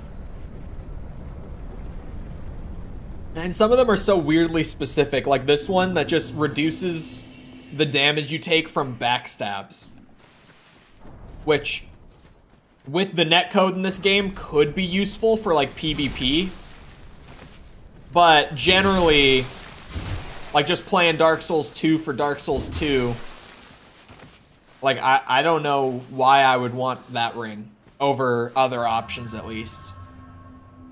Like it is mildly useful in one specific scenario. Oh my god. Oh, I thought they grabbed me. I thought that connected. Whoa! You spit poison? Why is the metal mimic like this? Only took, what, like 4 tries with that bitch? Oh, that's a bonfire. Oh. My beloved. Oh, no, I don't want to travel. Actually, I do want to travel. I'm gonna go get all those gear upgrades. I'm gonna pop all these consumable souls that I have. And I'm gonna go get those gear upgrades that I want. Especially since, like, you know, my weapon is upgraded. But my armor and my shield are not fully upgraded.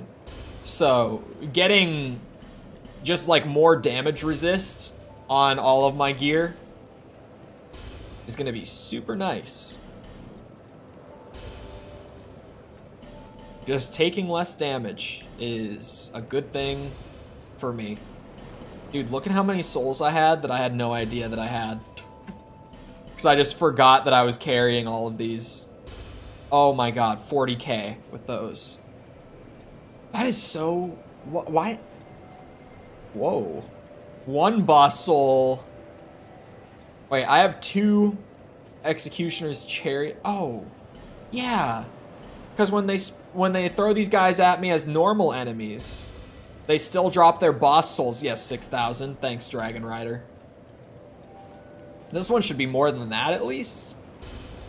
8. Okay. It was more. I was not wrong about that. God damn it. Titanite slab. Okay, that's at +10. So then we just need... Oh, I need the rest of the Titanite chunks from the lady. Well. I should probably buy the slab too. It's 13k, but it's worth it. Visit me again. Like, I'm gonna need it at some point. Oh, this is to buy. Never mind. Reinforce. Get as much out of the... Actually, hold on. Pause. The mask, it is like I need to get as much out of it as I can, but what is more important is upgrading like the actual body armor and probably the leggings. Yeah, I get more like per upgrade out of those. And now I'm just out of Titanite chunks again.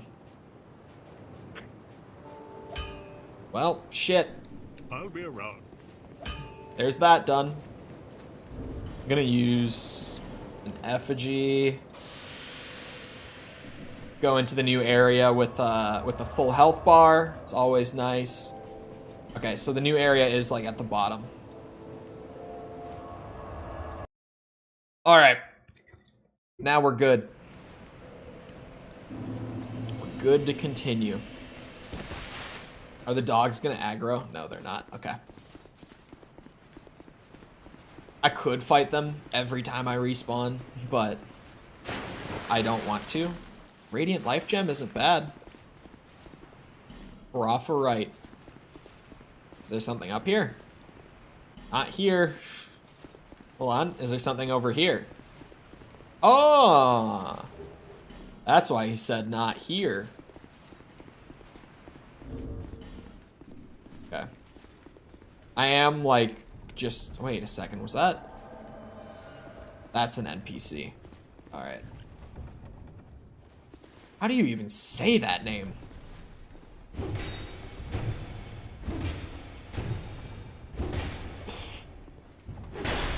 Sorry about the stun locking, friend. It, just kind of had to be that way. Hey, could you, there we go.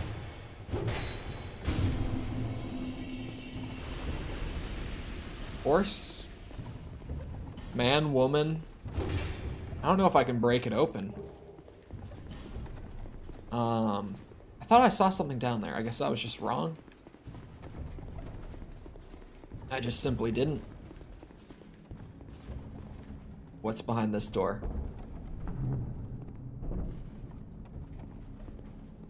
What? That is not what I was expecting it to look like in here. Like, not even a little bit. Is this a dragon skeleton?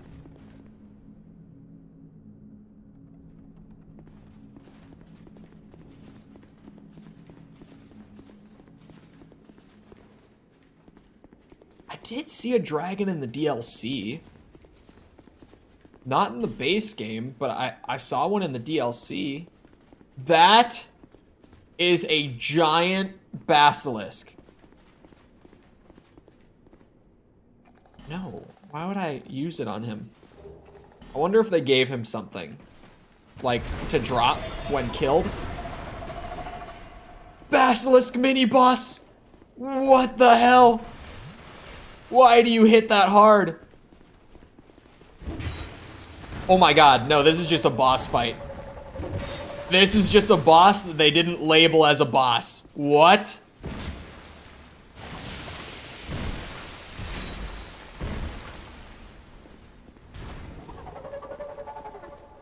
At least he's a pushover.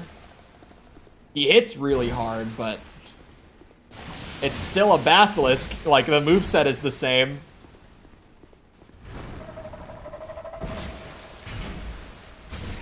Alright, what's with the giant basilisk? What is this about? Dragon Sage hood? That just sounds like it looks cool. Hold on. Where is it? What? It is kind of cool. Is that a dragon eyeball? It's worse than the mask. Like, well, actually upgraded it might not be. I don't know if that's the drip.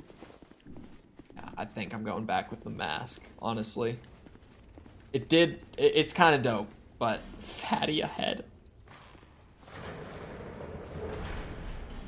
Fatty is the funniest, like, word that they allow you to use in the note system. Like, why is fatty even an option? Is there something trying to hit me?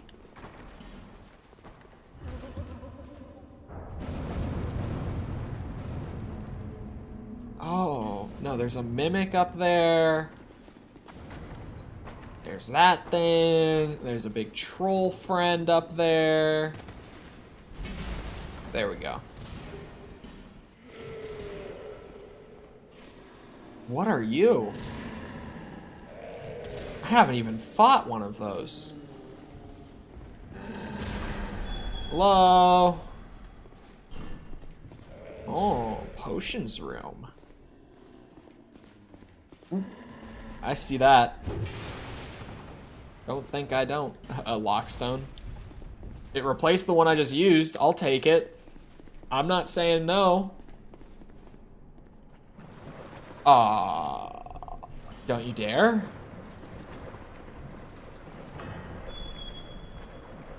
Hey, you wanna not fight in the goop? Thank you. Oh, it's the goop that breaks shit, of course. Of course, it's the goop that breaks shit. Well, that hit me. Oh, I think I'm standing in the goop. Hold on. We're gonna throw up some repair powder real quick, so that my shit doesn't break. I don't want to pay to repair it. Ow, you guys kind of hurt, actually. Here, let me put repair powder on my bar. Or am I just gonna have to accept that to get those items, I'm gonna have to, like, repair my shit?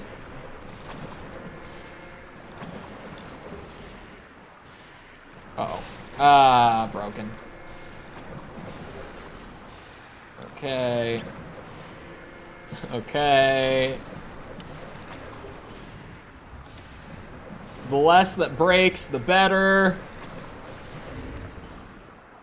It was only the dragon ring, which, oh, that's the one that gets me, like, all the good stats. Shit. Alright, back to Majula to repair it. I got, like, a shitty couple of souls. Actually, I don't know if Nameless Soldier... it's shitty. Okay, never mind. Yeah, the Fading Soul I know is literally nothing. But it's there. Oh, wait, this is shut. Oh, this just cycles the door. Interesting. Alright. Well, maybe I'll get another chance. You can get up on the dragon skeleton? Hold on. There might be more to investigate here after all. I actually, like, now running back through here, I feel like I barely checked out this room. Like, running through the other way, it just seems like there's so much that I missed. When I come back after repairing my ring, I will explore that more thoroughly. Because now I'm curious. Now they got me wondering. Alright, bonfire. Please take me back to the maiden. Actually, the blacksmith. To repair my shit, not the maiden.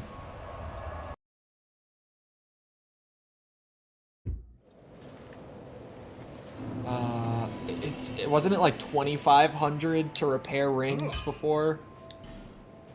Yeah. It's not like a crazy amount. It's not pleasant, because I could have gotten a level.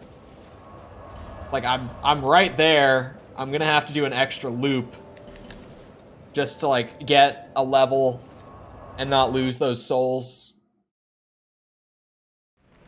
And I don't like doing an extra loop, but I'm not losing 40,000 souls because I decided I was lazy today. I've already lost some giant-ass soul piles.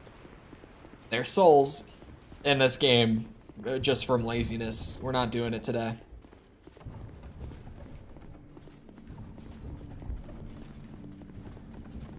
I wonder what happens if I light these torches.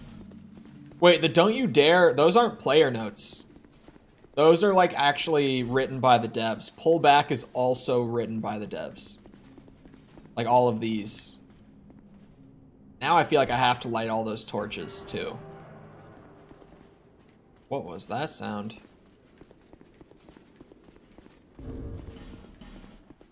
Oh.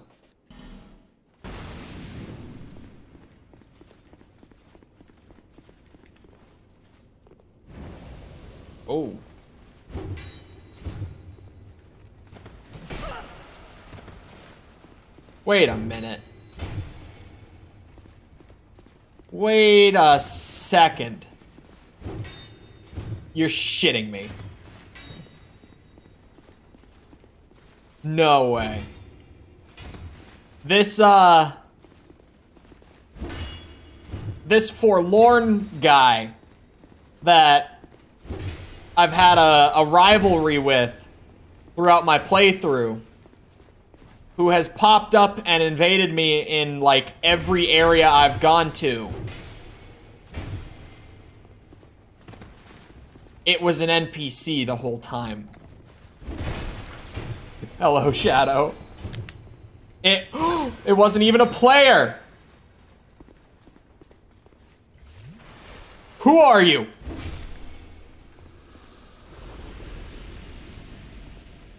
All right, I'm gonna take my loop. Am I at 45? Okay, this will be the last level I put into Vigor for potentially the playthrough. It's an NPC. That is an NPC apparently.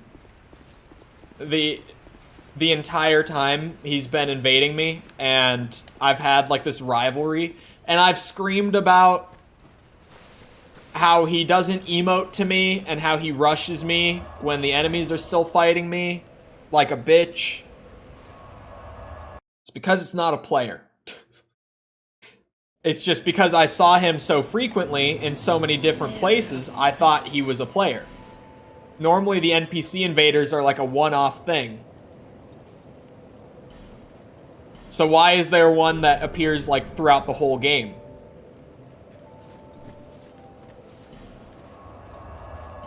They got me with that one. Like I'm so baffled by that.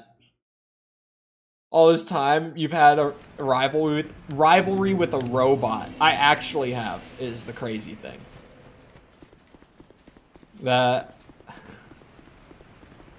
he was never real. All this time. He was never even there.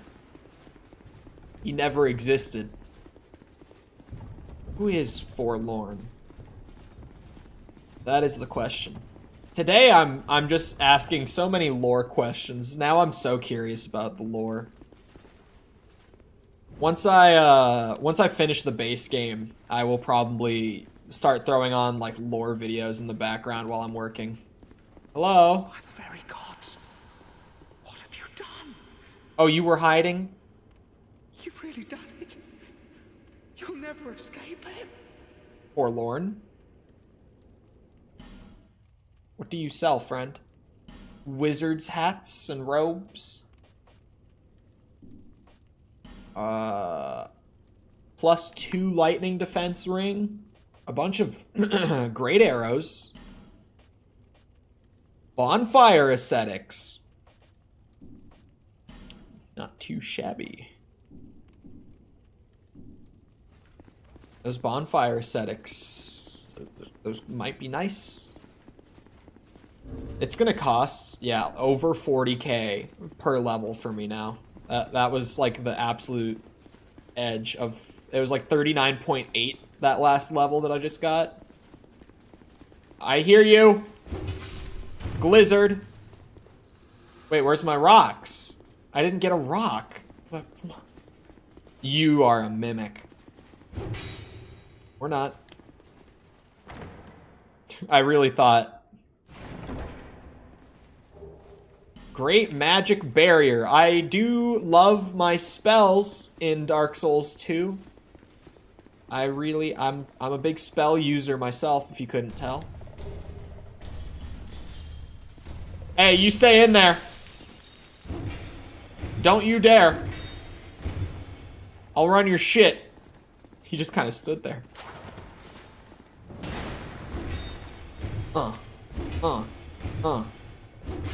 There we go. No, I was about to say no souls for that. Can I? Okay, I was like, can I hit them before they even get through? Because that would be the ultra cheese. Are these the same, like, NPCs that would come out of the mirror against that one boss? Because at least this guy I recognize, like a guy with a tower shield and a greatsword. You popped up during that one, like, mirror shield boss a lot. Northern Ritual Band +2, you say. I say, what does it do? Northern Ritual Band.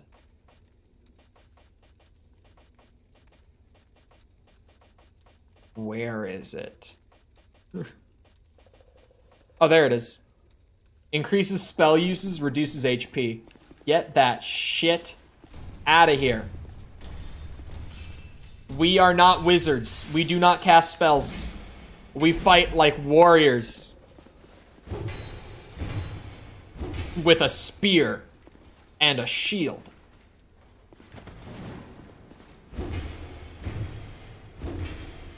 You know, part of me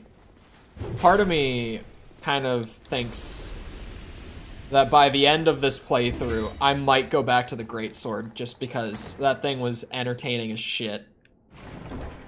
And one-handing it along with the shield would be hilarious. Okay, no one pops out of that mirror. What is a bright bug? Is that a consumable? Oh, yeah. Inflict more damage. Wait.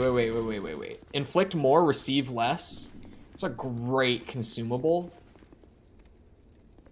But you'd have to be, like, super confident in your ability to, like, win that specific boss attempt, right? Because they're not common. That's the second one I've found in the entire game. It's not like I ever used them. Oh, great. The giant basilisk respawns. Awesome. I guess he's just a shortcut then. I kind of thought there would be something here to, like, you know, give me a reason to want to do that. Dev note? Don't you dare. I'm doing it. He's back. It's forlorn again. It's the same guy as the last candle. Who are you, Forlorn? My mysterious NPC rival? Oh, I'm dead. Oh! I'm lucky, is what I am, actually.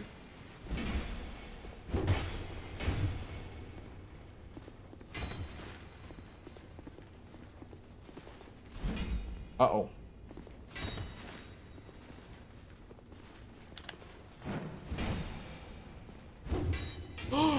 Ooh. Don't you do that. Shit.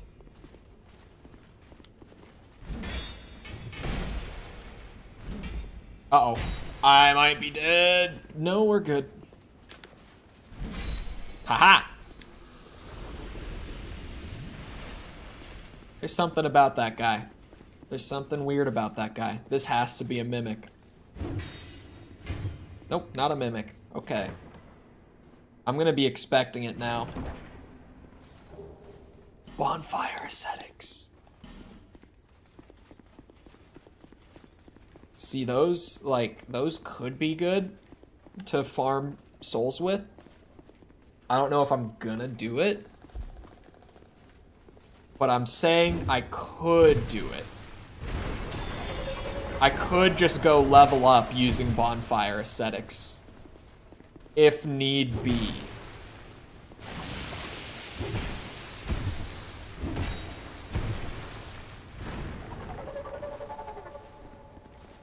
I did fight that one boss in Black Gulch like another 2 times by respawning him with the bonfire ascetics. I got a handful of levels from doing that already, but pushing it beyond like New Game Plus 2, like if I went and fought the New Game Plus 3 version of him, I could do it, but it would take me a few tries. I don't know if it would really be worth the time. The hell is that thing? Giant basilisk. Like those are normal enemies, but that one's just really big.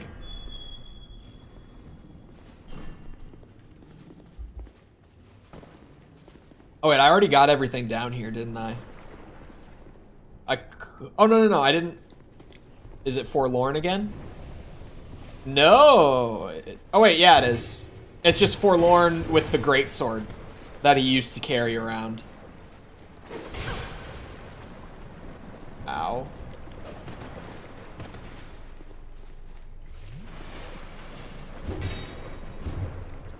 Ooh.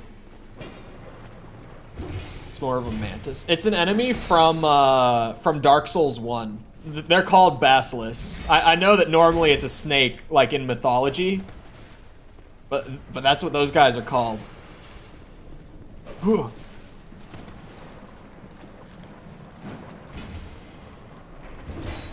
It's one of the only like soulsborne enemies that I actually know the proper name of, because I have PTSD from the Dark Souls 1 version.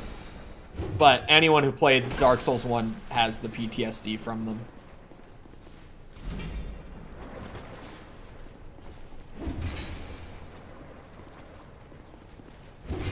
There we go.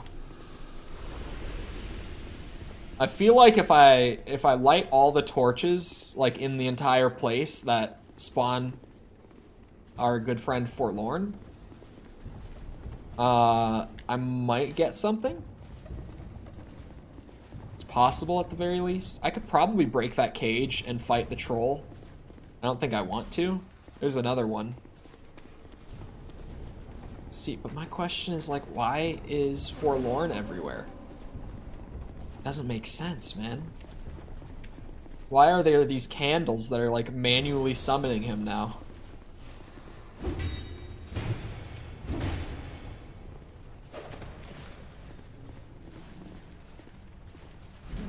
Uh-oh. Ow.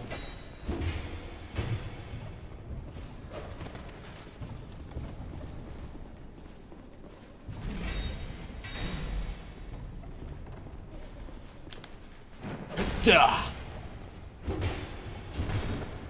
Oh, my weapon broke.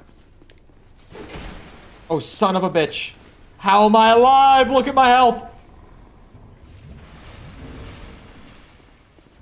You stay back. I have to do it. Where is it? It's up. Where is it?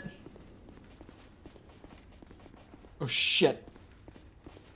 It's that one.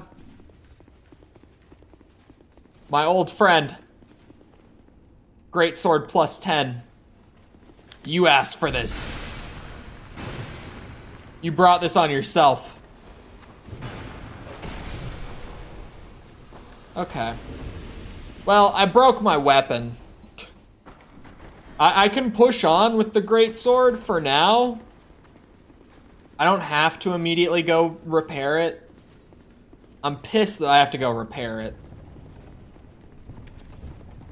But it's whatever. It might be expensive. I've never actually broken like my weapon.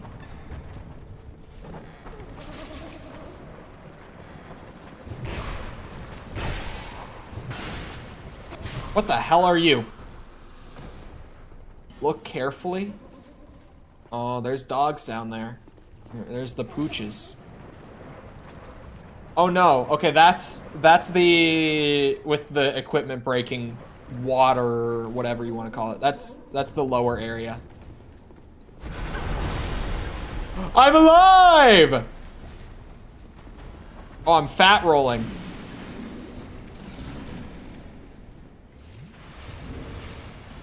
Why am I fat rolling? That didn't fix it. That fixed it. It broke the other one out. Welcome back, Jess.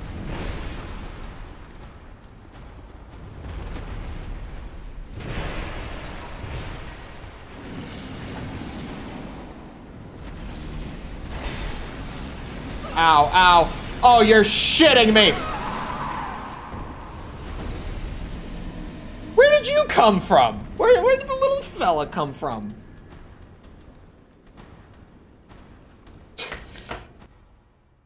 Oh, so maybe I should break the cages. Where's my bow? Is it the longbow plus 7? Which one is it? I think it is. Did I upgrade that to plus 7? I don't think I did. It's possible that I did. You look like you need some old school RuneScape. I don't know what you're talking about.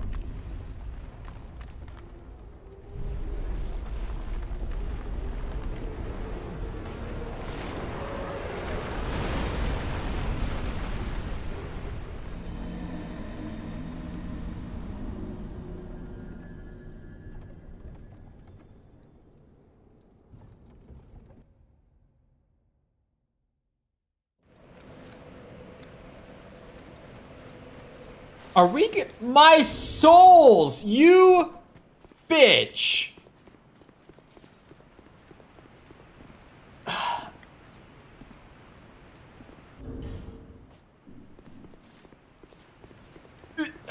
I ran through this room so many times. That thing never woke up any of those times.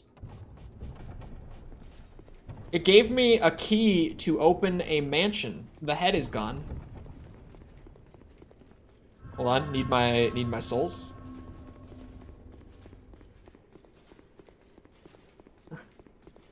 What the? I have no words. I have no words.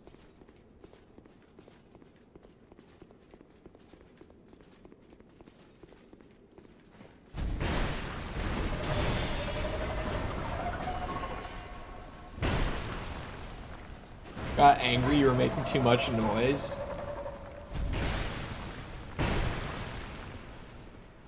I don't know how many souls it's gonna take to repair my halberd. This guy drops like a few thousand. So I'll try to take a loop with the souls that I get from him. 3,000. The only thing is that it's a plus 10 weapon, so like it might charge more because of that for the upgrade. If a ring costs like 2,500 to repair, a weapon shouldn't cost too much, is what I'm thinking, but I could be so wrong. I have no idea.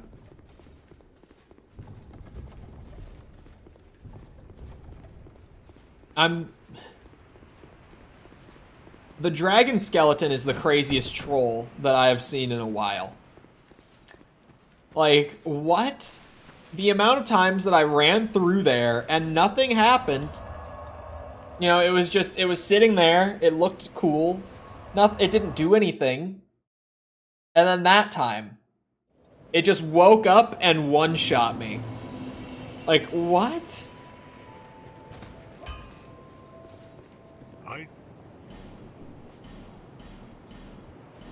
Okay. I'll be around. It's repaired. Easy clap. That works for me. For a second, I thought I was still fat rolling. I thought it said 70%. Hold on, chat. I am gonna take a piss break on that note while I'm chilling in Majula. I'll be back in a minute. Feel free to get up, get a drink, snack, whatever. I'll come back to talk about truth and reconciliation because it is the worst. But yeah, I'll be back in a minute.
Okay, I'm back. I'm ready. TNR is the worst in CE. For sure. For sure. Well, I've flip-flopped on it a bit. The library is not the worst. It's bottom 3, but it's not the worst. Or the second worst. Truth and Rec, I decided to say was the worst, because it's the most boring mission in the game. Like, on replay, it's just not fun. Like, the very opening bit, the very opening sniping bit is fun, and then after that, it's like... It's really boring. It's really repetitive. And then, I didn't mention it in the video, but the last checkpoint, where you actually have to get keys out, I don't even want to talk about it. It's just, yeah, if you've played it, you know. Oh god.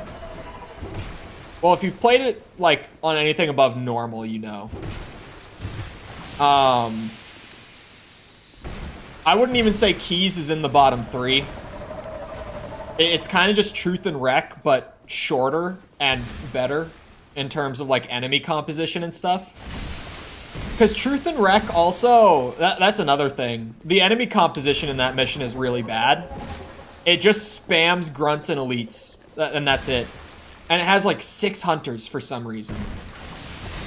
I think it is 6 in that mission.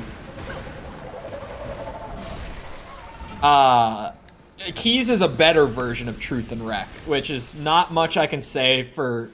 Or, sorry, that is more than I can say for any other, like, repeat mission in CE. Those just being, the last 3 missions are the repeat missions. Oh, great, you guys are just out of your cages now, like, for good. That's awesome. Love it. I would say 2 Betrayals. It comes behind Truth and Wreck. It's not as boring as Truth and Wreck, but it's easily the most frustrating mission in the game. It has the worst enemy composition in the entire game. Like, out of all the levels. 2 Betrayals definitely has the worst enemy comp. Which is not something I hear people talk about with Halo levels as much as they should. Like, the enemy composition makes or breaks levels in Halo. It really, it's what makes every encounter play the way it does. There's something behind that. It's you! It's you, cheeky bitches! You're hiding in the paintings! What? What?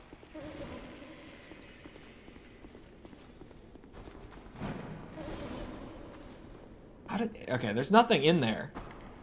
But there was just a little fella hanging out in there. There's another crevasse, but there's no enemy in that one. I don't like the mimic up there trying to break out, because at some point I feel like it's going to. Also the most fun? No. Because, like, Assault on the Control Room already is too long and too repetitive.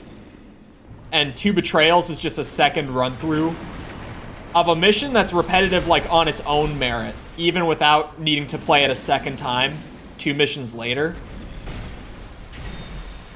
Also,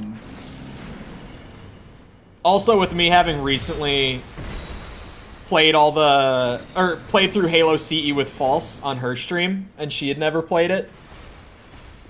She had never played any Halo game. Not just CE, but whatever. 2 Betrayals was her least favorite. She hated 2 Betrayals, so I feel valid. Because some people, like Halo fans, kind of debate on that mission. You either love it or you hate it like I do. And the fact that she, like, on a first run-through just hated it, she was super bored during it, I was like, okay, so I'm not just crazy for this. She liked the library, but not 2 Betrayals. I think the library gets shit for, she didn't necessarily like the library. I think the library is bad, but I think the library doesn't get enough credit for its fun factor, in all honesty. Because the absurd amount of enemies is kind of like the point.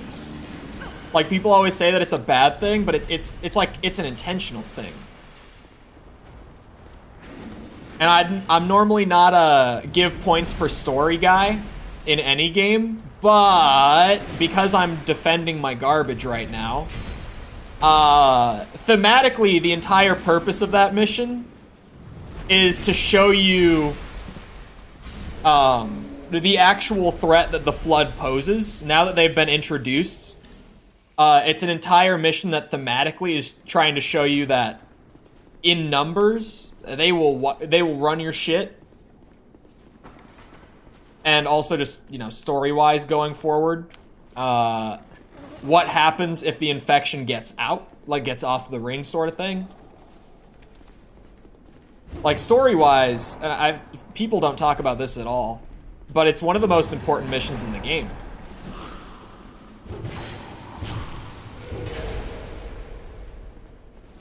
Don't you heal. I didn't know you guys could do that. Am I gonna play Spider-Man 2? I don't know.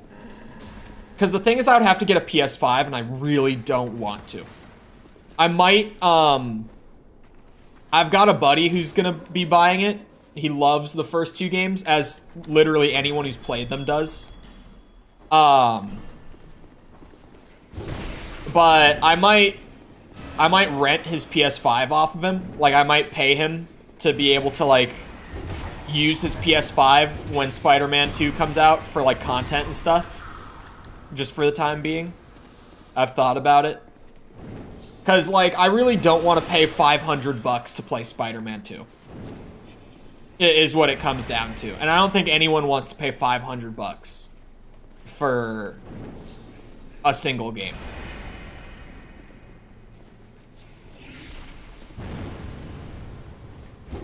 Because like anything else, I can wait as far as like PS5 games go. Because people are always like, oh, but then you have like The Last of Us 2. You can guess, I mean, if you know how I feel about the first game, you know. God of War Ragnarok is like, I can wait on that one. I can really wait on that one. Is this door also locked or interesting? This door is not locked, but that one is.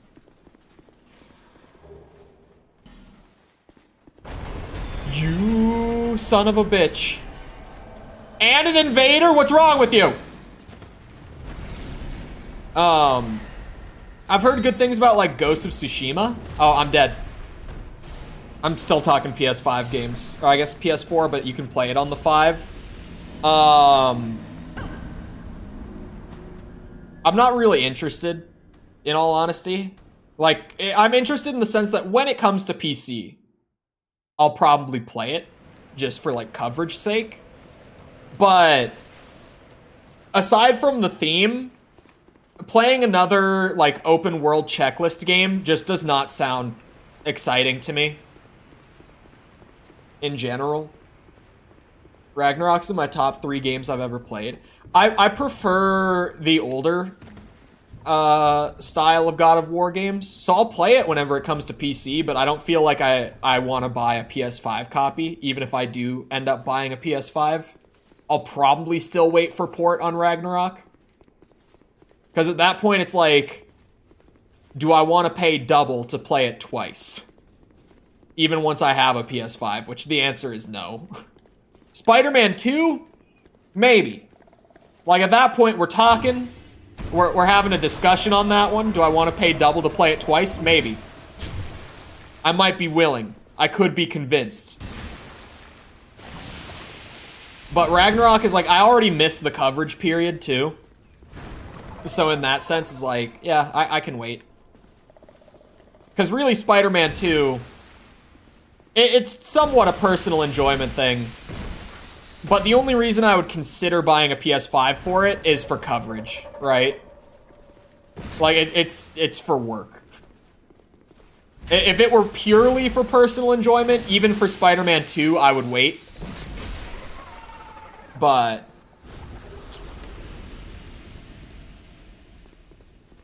oh. Sorry, back to Halo. Shit, because I never finished my thought.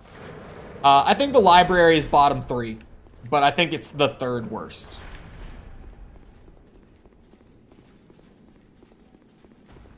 Because at this point, I've played CE on Heroic like once a year for almost my entire life, if not twice a year, a lot of the time. So it's like, I've played that game like probably 30 times on Heroic from beginning to end.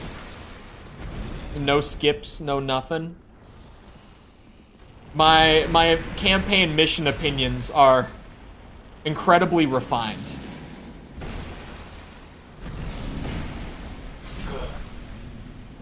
And every time that I replay the game, for me personally, the mission I enjoy the least is Truth and Reconciliation. It's genuinely just a boredom thing.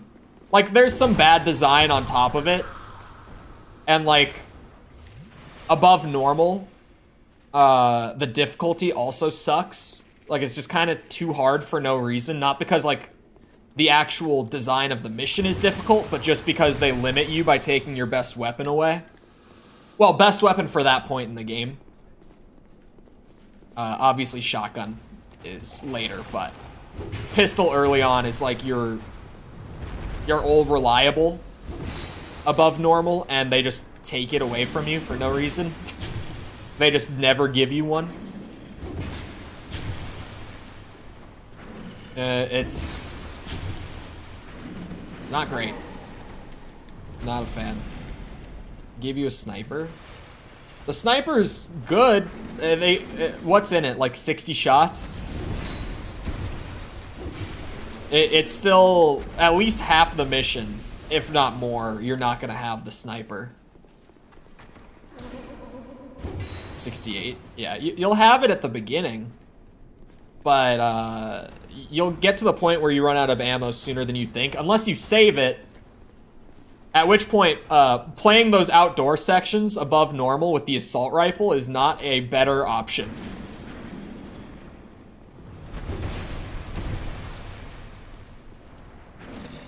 It's a poorly balanced mission with bad enemy comp, and it's just really long.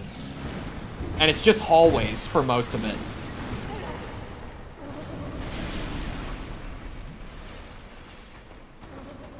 Oh god. Oh god.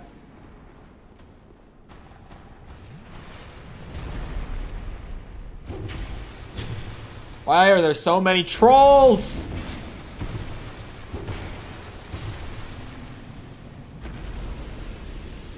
Give me my soul pile. So, is that gonna be a boss door? What's this side, like, key path? Now I'm just so... I thought I was gonna not go down the key path, because I was like, oh, go check out, like, the main route before I check out, like, the side route. But now I'm thinking reverse on that. AR in early stage, sniper and ship. Oh, what? I'm gonna keep it a buck with you, homie. Using AR early and sniper indoors? You're using both of them in the situation that they're worse in. Like, you're using the AR at range and the sniper up close. Sniper's good for damage, but then you're just playing disadvantaged the entire time. It's not a fun solution, is what I'm getting at. It is better, but only marginally. And even then it's awkward.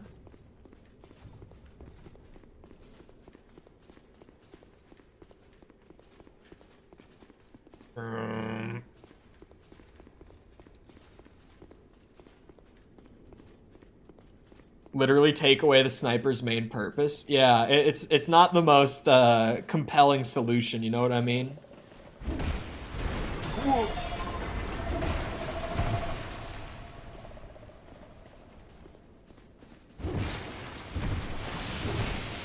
Oh, I should show you guys.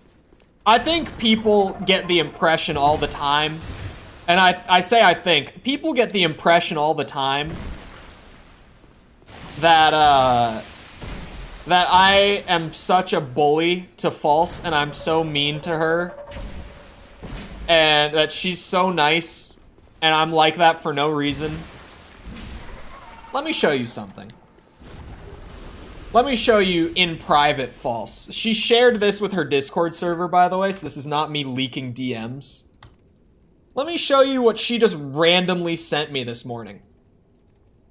Well, actual context, okay. There was no discussion before this. I get a message out of the blue. She says, send me your PNG. I know the one she means. It's the one of me screaming, like my profile picture and shit. So I send it to her. And about 30 seconds after I send it to her, I get this in response.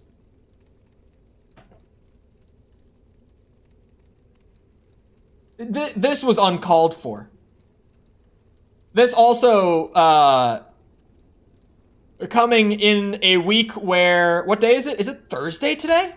Okay, so in a couple days, I'm going back to her stream to continue Halo. On Saturday night, we're continuing Halo. So, you know, like 2 days before, I get hit with a meme of her farming me for clips, for TikToks. That's... She just out of the blue at 8 a.m. sends me that.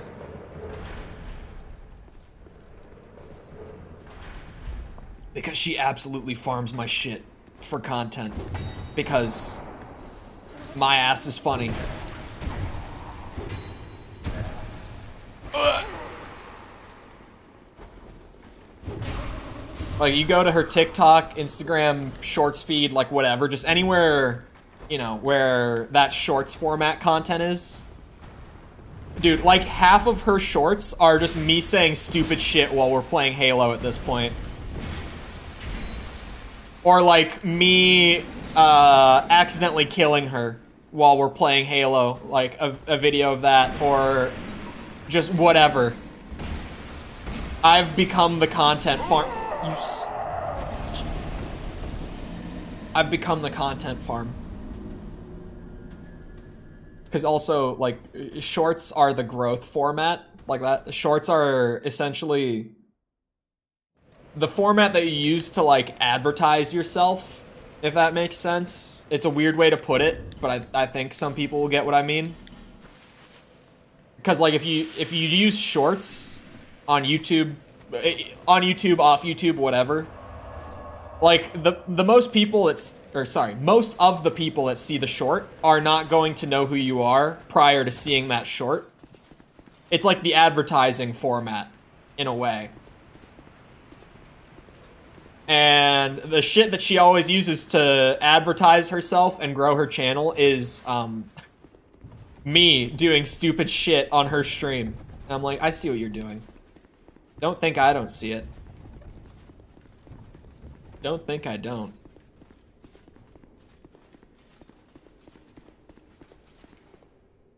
I still can't get over the dragon head.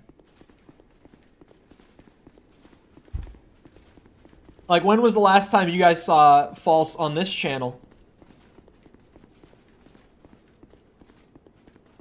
When was the last time? I know the last time, for the record. Let me just frame it like this, and this kind of spoils some of the fun of it, but do you guys think that the last time she was on this channel, it was 2023 or 2022? If you had to guess. Or let me reframe it. Do you just think that she has been in a single piece of content on my channel this year so far? Let's frame it that way. 2023? Because she hasn't been. She hasn't been. The last time I did any video that she was in on my channel, it was December. And it was a short. It was like a random Overwatch clip. It was just a random clip from us playing Overwatch. Holy shit! What? Look at how much more the basilisk smoke takes off of my health. I had full health. I had just restored my humanity. That took off such a large chunk compared to just dying normally.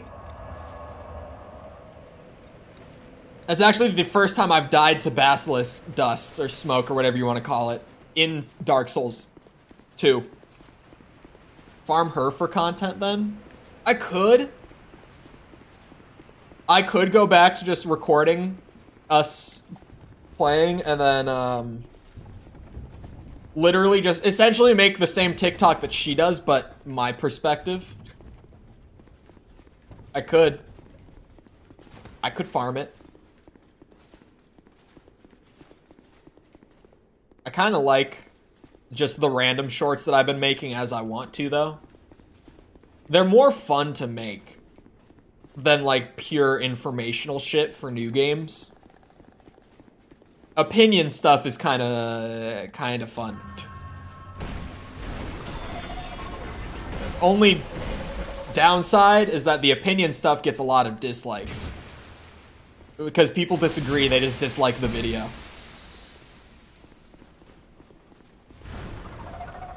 Chop, chop.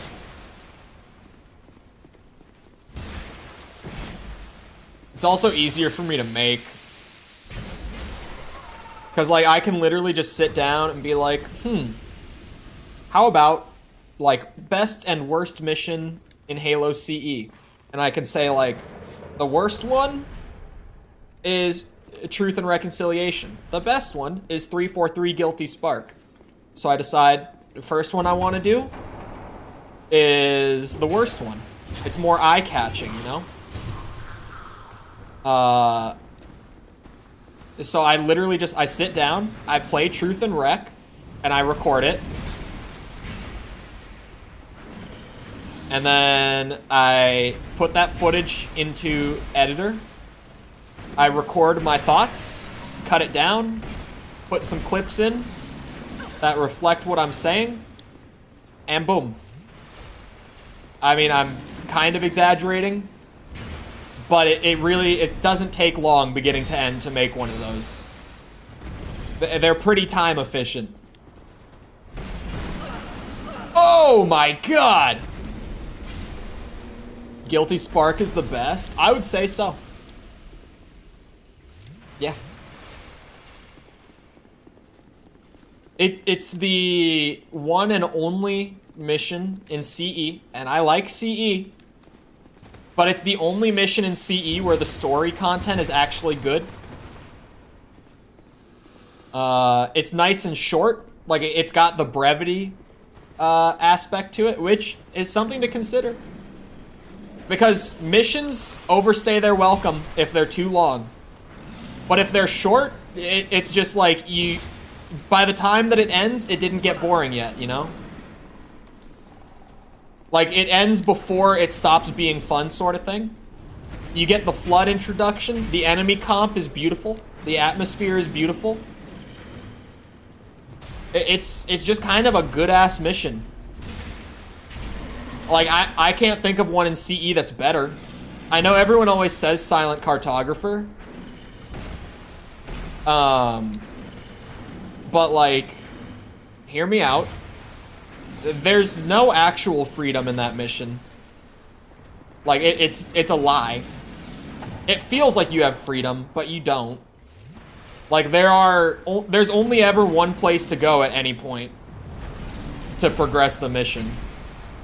And there's nothing worth going and, like, doing outside of progressing the mission. By the time I finish it, I'm normally, like, I'm not bored, but I'm starting to get bored. Like, it just overstays its welcome for me. But it's something I have to factor in. Like, it's a little overrated, is all I'm saying. I'm not saying it's bad. It's a top 3 still for the whole game. But, like, it's overhyped.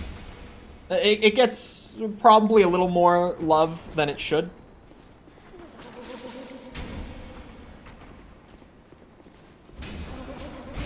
There we go. Quick mimic kill.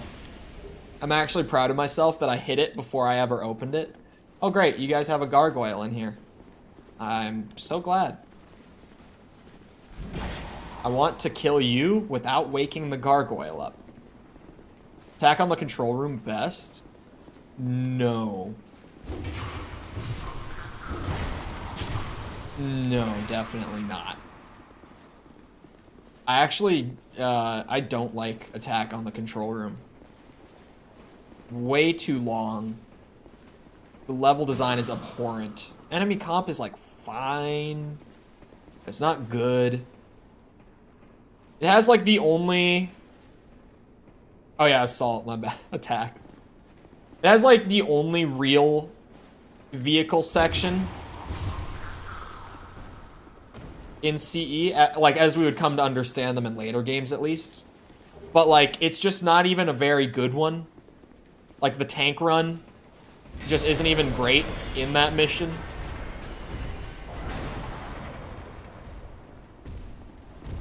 Oh, why? That's a player for sure. That name. That's a player name. Let's hope they're a good sport. They are not! They're a bitch! What the fuck? What is wrong with you? Oh, and the wave. Yeah, you're real big. You're real cool.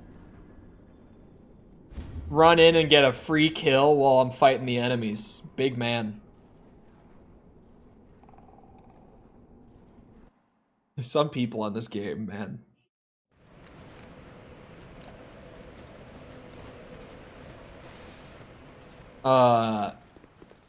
Two Betrayal's better. Two Betrayal's worse. Like, Assault on the Control Room isn't in the bottom 3, but it's in the lower half of the campaign for me. Like, I'd rather play Pillar of Autumn. I'd rather play Halo. I'd rather play Silent Cartographer. I'd rather play Guilty Spark. I'd rather play the Maw. Yeah, it's in the lower half for sure.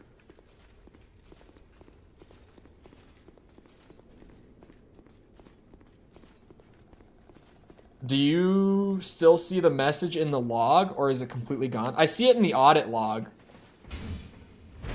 Oh wait, do I? No, I don't think I see the content of the message. I see that you deleted it. Oh, there goes my controller. Are you shitting me, Steam? That's a bad time for you to do that. Why do you ask?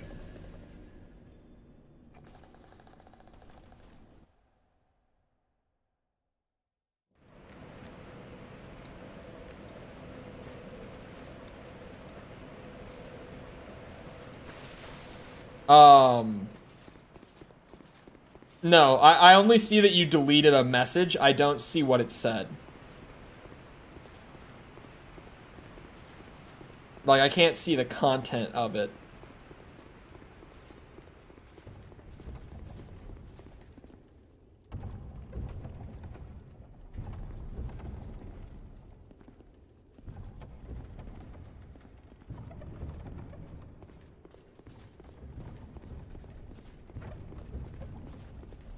Like on YouTube where you can see...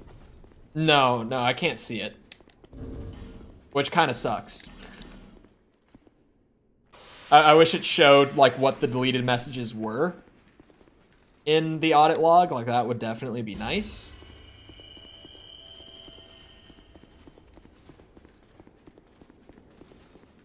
But alas.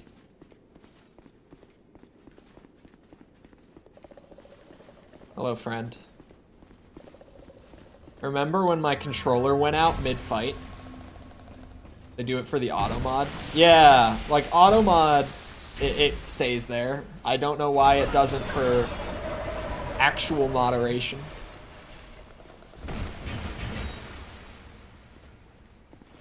That would be nice.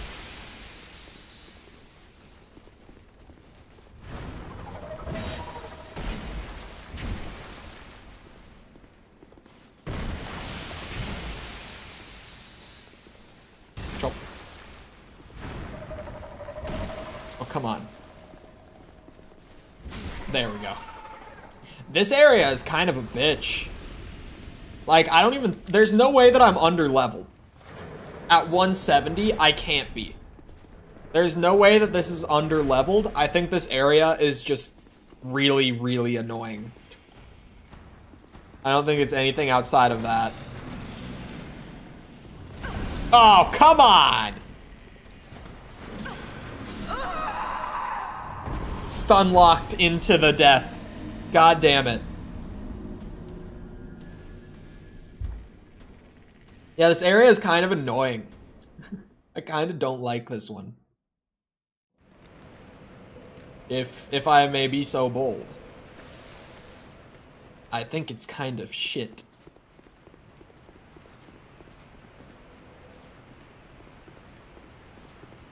How many areas do you think there are now? Still in base game, because like I got to the castle and I thought that that was it, but it wasn't. And then I went through like the shrine of Amana, I think it was called. That wasn't the last area. And then I went into the undead crypt, And the king was there, but he's so powerful I can't beat him. But I got his ring. So now I'm here. And who knows what comes after this. Who knows how much I've got after this. Who can really even take a guess? Oh, you son of a bitch.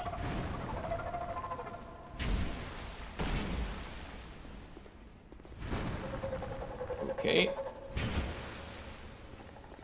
Okay, slow down.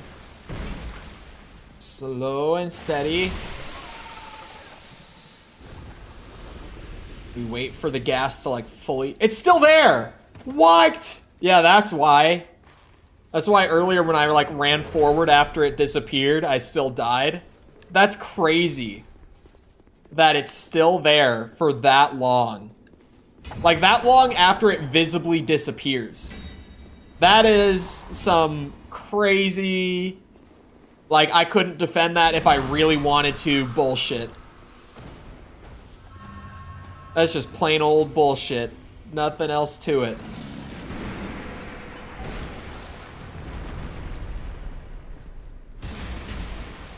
Uh-oh. Yeah, get sat on. Alright. I'm dead. Oh, we're lucky. We're lucky I wasn't, like, fully stun locked. I got out of it at the last second, though. Like, that was still very close.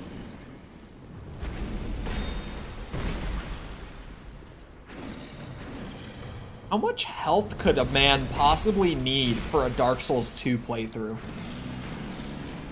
Like, the fact that I feel like I have pretty much pushed my vigor way higher than it would ever need to be. My levels in general, but like, how is this not a more than sufficient build for this late in the game? Is this the hardest? I think this might be the hardest Soulsborne I've played so far. I don't think it's entirely for the right reasons, but I think it is. I think if I had to pick the hardest, I would pick this one.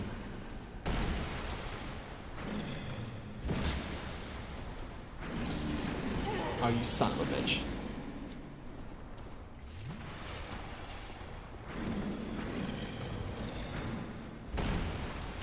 This game kind of feels like what people who haven't played the Souls games think they would be like.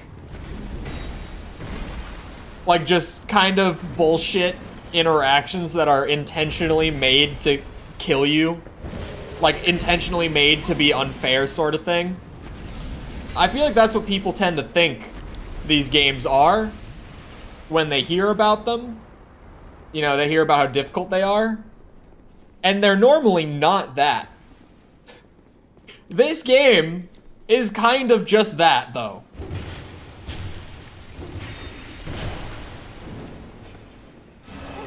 Oh, bullshit. Don't do whatever that was about to be. Am I dead? No. Up the ass! There we go. That's how you quickly dispatch of an enemy. Shove a giant stick up their ass.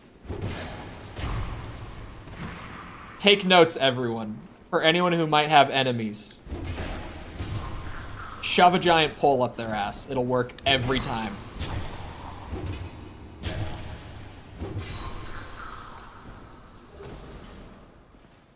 Is this a mimic? I think it is, right? Yeah, it is. Because of course it is.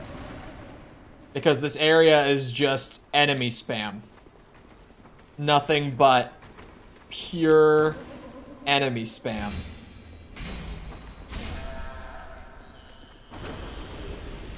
A bonfire aesthetic. That hit me. What's a dodge roll? What are iframes? Never heard of them. Oh my god. I'm dead. We're lucky. I'm not dead yet. I should be.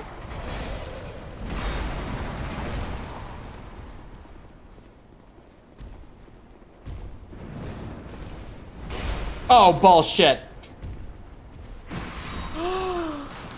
Oh, I'm so screwed.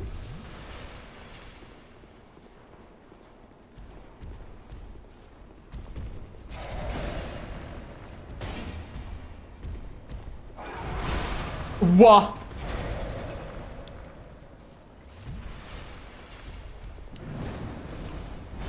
What the f— I thought he would be facing the other way. Oh, he's still going. He combos. He has a full combo. Jesus Christ. Can he fit through the door? He cannot.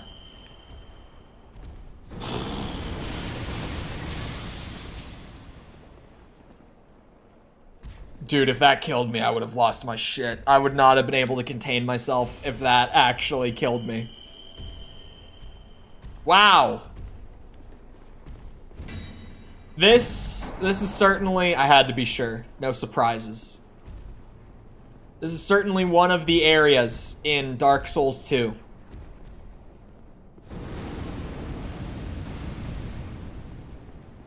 See, now how do I even approach you at this point? Ah, what if I don't? What if that's the beauty of it here?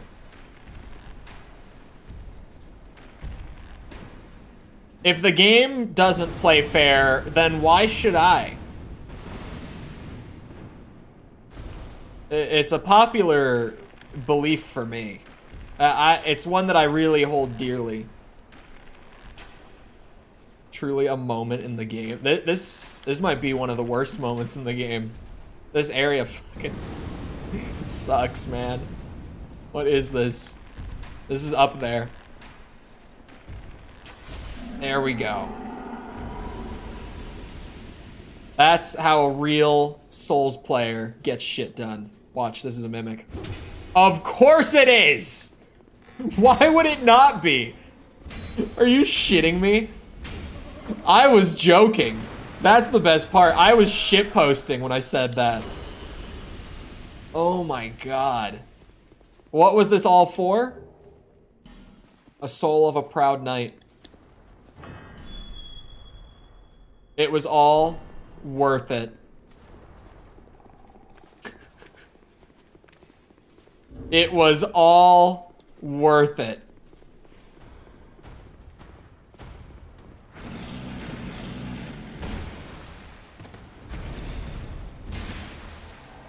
Oh, hello! What am I playing?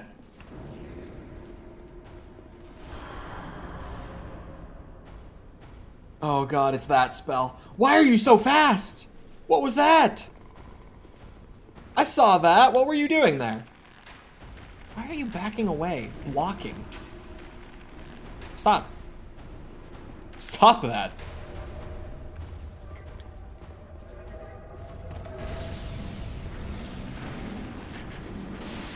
I have never used my bow this much in any of these games. Oh no, it's the big cloud spell again. Please have mercy. This is ridiculous. Like, what am I doing here, man?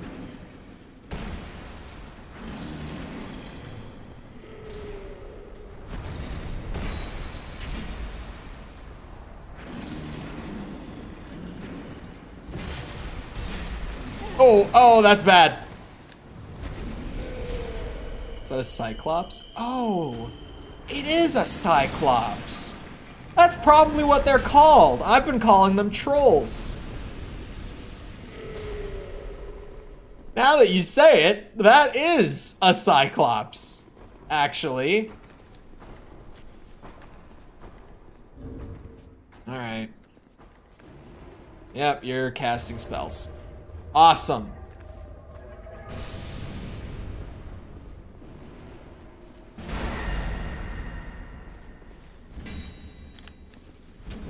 Oh my god. What am I doing? Oh, that hurts.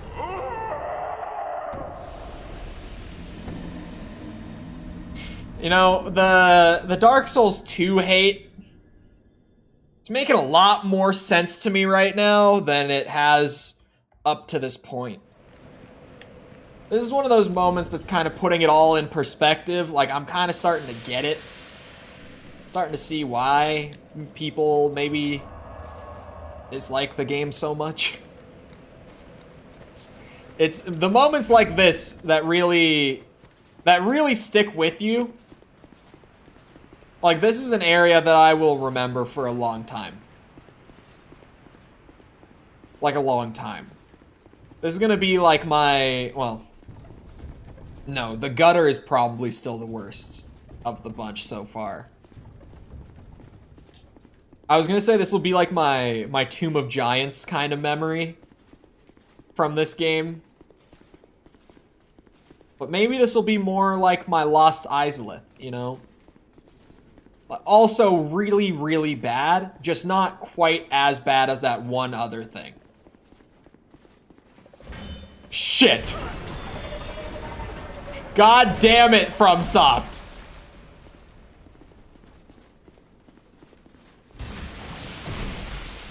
Well, at least now I went through the side room. Like, I got all the loot. Everything that I wanted from in there. And I can just, like... Can you guys stop invading me? Why are there so many invaders hanging out here? Good game, bad souls. I agree. Like, the game isn't as awful as everyone makes it out to be. But it's, like, it's just not as good. Like, it's the worst of the bunch. It's just the worst of a really good bunch. Where did this guy spawn?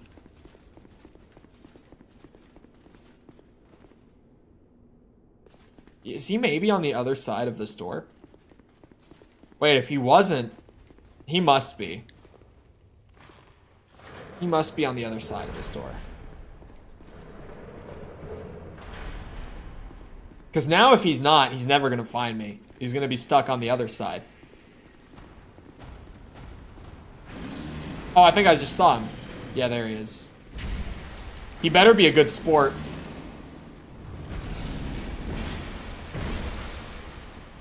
Because, oh boy, if he's not. If he comes up and starts swinging right now. It looks like he's trying to hide. Like, I definitely just saw him, but now I don't see him anymore. So, is he trying to hide on me? Like, is he trying to jump out from a corner?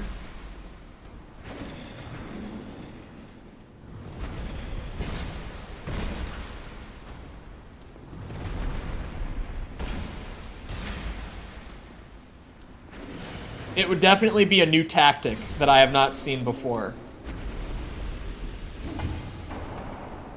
I'm gonna act like I didn't see him. Like, I'm gonna run it as I normally would. And make him think that I don't know where he is. He's like around a corner down this hallway. I don't know which one, in all honesty. But it's fine, because I'm waiting for him regardless. He will not catch me off guard. He's in... if I had to guess, this left corner here.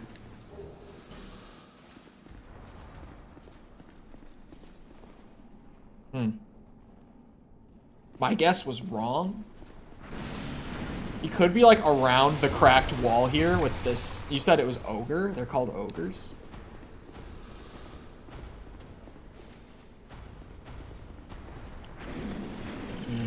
Where is he? Like, I saw him.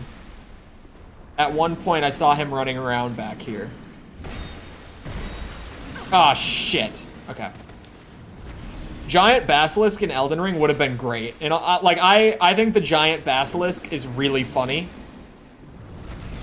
I honestly kind of want them to do that again. I'm not gonna lie. I would really think that's a good bit. Because it's a good bit. It's funny. Because if you've only played the newer games, then you don't, like, the basilisk bit doesn't hit the same.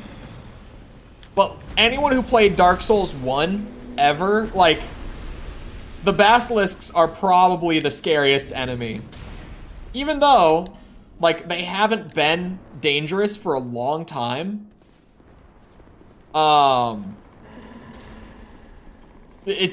You see them and you shit yourself for a second. Where did this invader go? What the f- He was disguised. He really went for it, huh?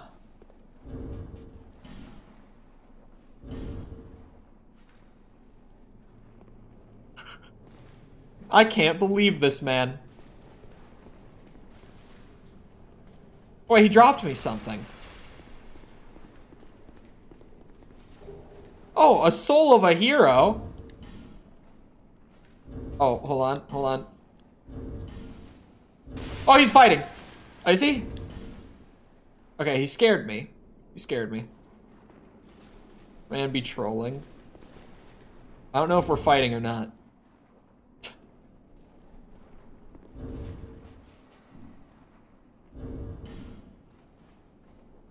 He pulled out a bow.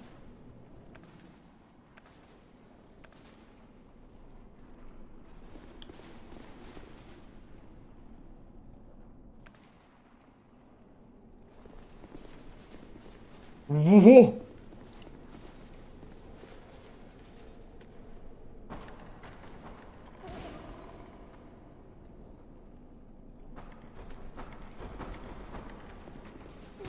Okay, now we're fighting, for sure. Wait, he wants to fight over here? Is that what he's trying to say?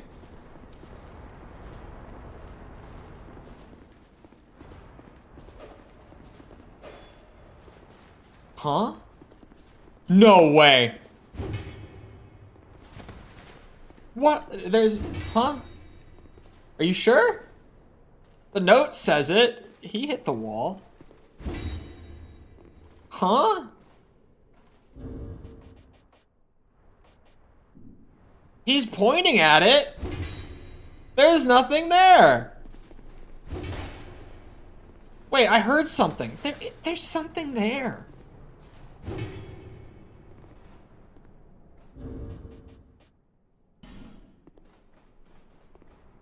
I don't know. He's standing really close. Like, I think I'm gonna accidentally hit him and I don't like it. Is there something there? Hold on. Huh? I'm so confused. I don't want to accidentally hit him. I feel like he is trying to actually show me a secret. Oh, he's writing? Will I be able to see it? I will not. What did he just do?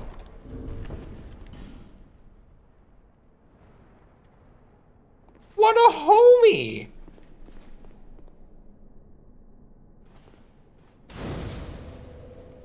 He'll disappear if I rest, won't he?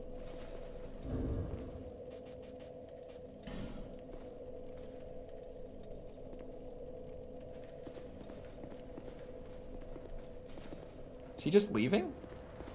Are we not gonna PvP?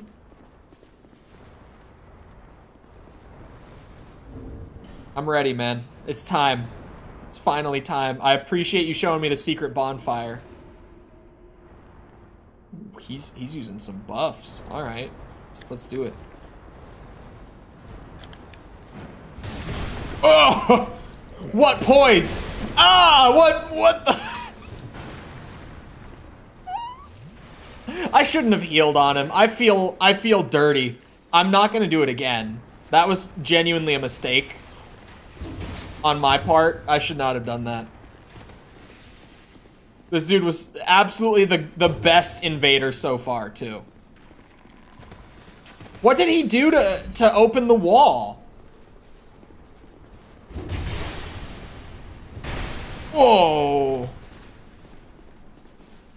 Is he letting me heal?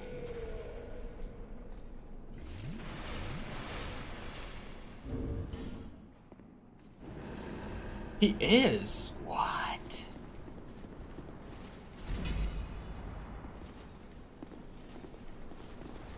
This dude's nuts. He pulled out the parry shield. You see it?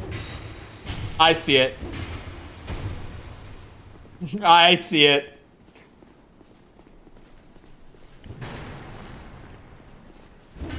Oh, there it is! No, please!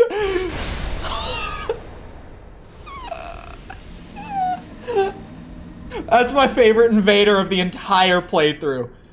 That dude was such a homie. He showed me a secret bonfire. He gave me an item that I think is like 10,000 souls, if I'm right. Best invader of the run right there. I can't even be mad that he killed me.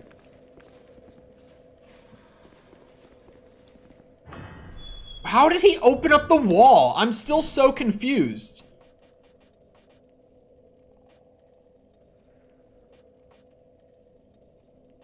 It still makes no sense to me. What did he use? I have no idea what he used. Like, that's kind of the wild part. Okay, that ogre, if you don't run in front of him, doesn't see you. Which is really nice.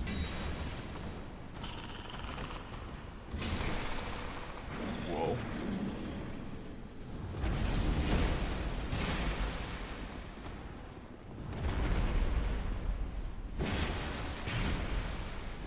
You know, for a guy who tried to disguise himself as like a weapons rack and run up and backstab me, he ended up being pretty cool. Because, like, he really did. He went for the stealth kill. But then, like, when I saw him, he just chilled out and was, like, friendly NPC for no reason. And he was gonna let me rest at the bonfire, too. Which I think would have, like, sent him away. But I was like, no, let's fight. I pursued him there.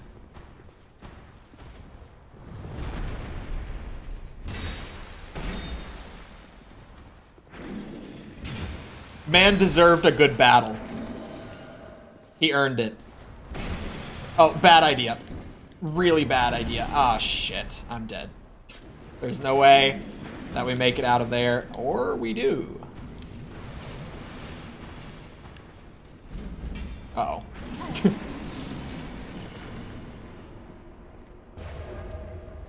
Oh, I hear your magic. Ooh. Come on, Royal Sorcerer. How brave are you?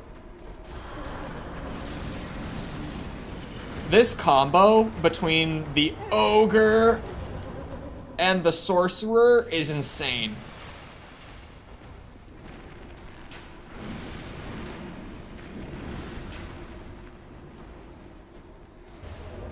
Like, putting these two together, I don't know who thought of this, but it's really just not fun.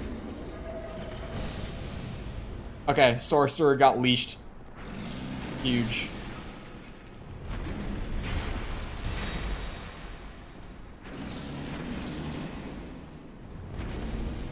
That Sorcerer is probably still gonna kill me in a 1v1. Some of those spells are, like, insane. Should not be allowed in the game, sort of thing. The Ogre, what's with the green bits? The enemies don't attack invaders.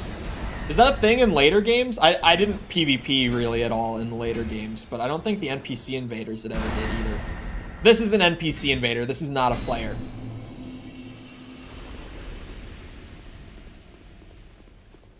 Okay. Whoa.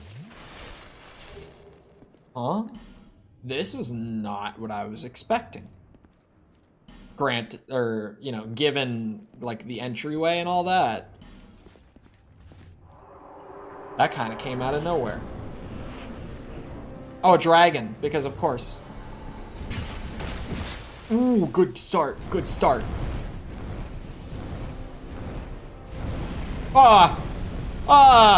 No, not that.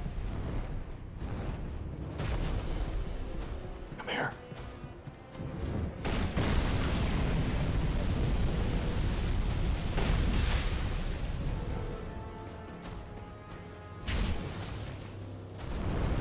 Nope. Nope, not doing that. I'm smarter than that.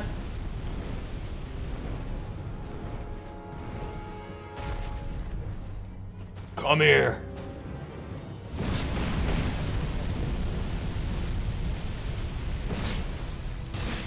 Oh yeah. Oh yeah. Was that new?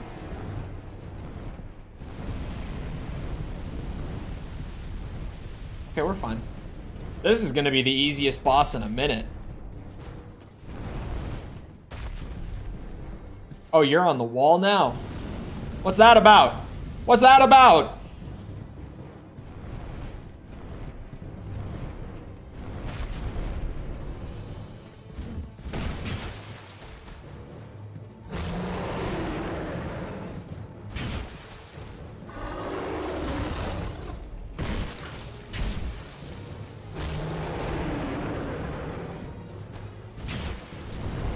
Dude's not as dangerous as the Elden Ring dragons. Like, a lot of the same, like, kinds of moves, but just way less dangerous versions of literally all of them. Oh, well, that's bad. That's new. Where did that come from? Haha! First try. That's the first try I've gotten in a minute. I'll take it. The bosses were actually, like, starting to get on a bit of a streak of killing me. Because most bosses in this game I first tried. It is a good view, actually. This is a really cool spot. Now, where does this elevator take me? Aha! I knew there would be item. Dragon scale, I think, is an upgrade material, right? Oh, shit. Is it not? I thought it was. No, these all say stone, aside from, like, the... Oh, and I guess the dragon bone. Yeah, actually, I don't know. Oh, we're going up? I thought we were gonna go down. Oh. So where are we going, then?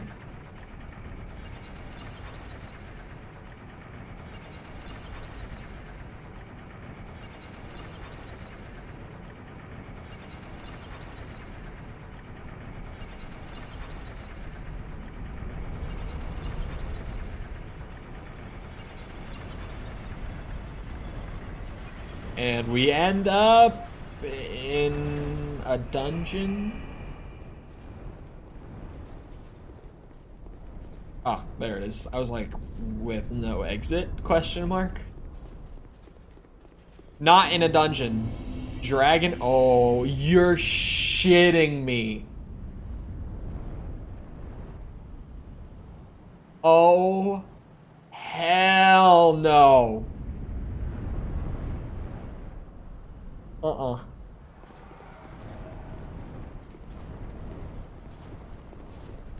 What is that?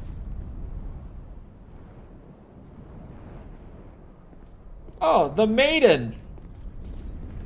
Bearer of the curse. Oh, sorry.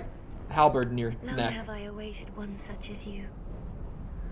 One who might shatter the shackles of fate. One who can set me free. Bearer of the curse. It was my own manifestation that led you here. The ancient dragon has watched over the world for eons past. What? Take this. Do not resist. The dragon welcomes you. Huh?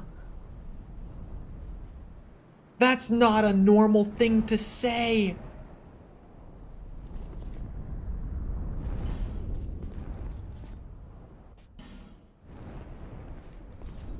What? The ancient dragon welcomes me? God, I don't know if I like this area. This does not bode well. I want Rock Lady. Rock Lady is back where it's safe. Not by the army of dragons. What the hell is this? Cannot use my ass! What? Oh, because there's an invader. God damn it. Where? I'll fight them off. Where are they? Ancient dragon welcomes you for dinner. Yeah, he's probably real friendly. Hello? Oh god. Whoa, this area is sweet. It's really cool. But what the hell? Where is this invader?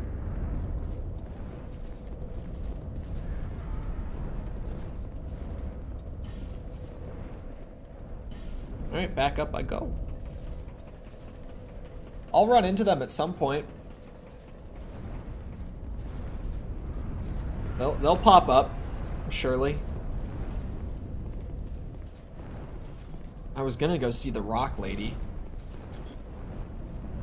but I guess not. See, if I drop down there, I have no way back up to here, so... Actually, wait.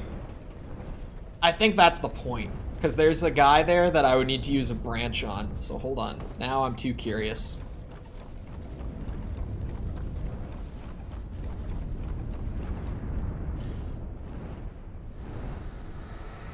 Still not anywhere to be seen. What is a laggard?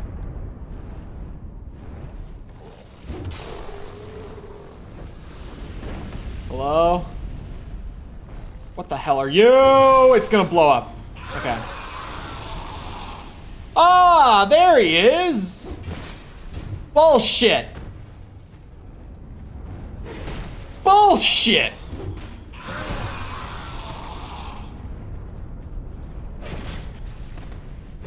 What?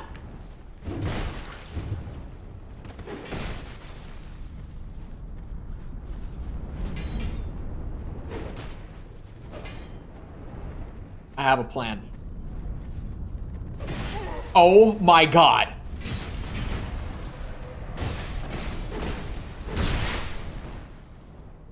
Oh.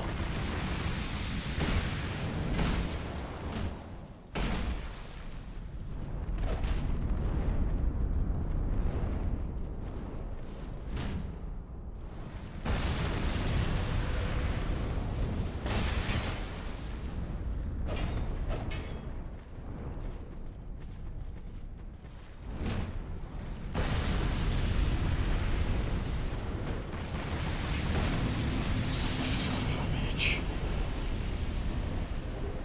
Bitch deserved it. People just sit on Dark Souls 2 and invade people. People, or some people in the Souls community really like PvP. I'm not one of them. This game, well, it doesn't force you into it. That would be the wrong way to put it. But it makes it so that instead of opting into PvP, you have to opt out of PvP. Like, normally you would have to intentionally let people in to invade you. But in this game, they're always able to invade you, and you just have to use items to make it so that they can't. Like, using one of them makes it so you can't get invaded for like an hour or something, I think.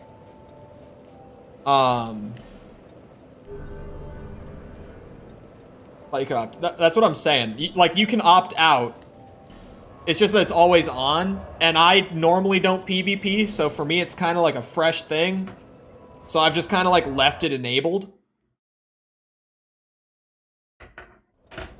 It spices things up. It's good content when I'm near the end of an area, trying to go back to safety and someone comes in to try to run my shit. You just missed me meeting a really cool guy who invaded me and then showed me a secret. Like, he was friendly. Did you know people can invade on RE6? Yeah. Because, like, the Capcom net thing was, like, a big deal back in the day. People hated it. I hated it. Because it is dumb. Ooh, rocks. And gems. I hate it. Yeah, it's stupid. Like, RE6 did not need to be a multiplayer game, but they wanted it to be. The hell? Did I just kill baby dragons?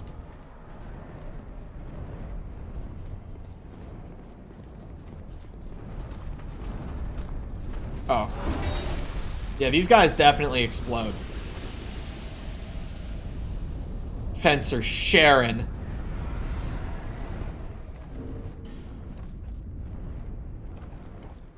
Oh, she pissed.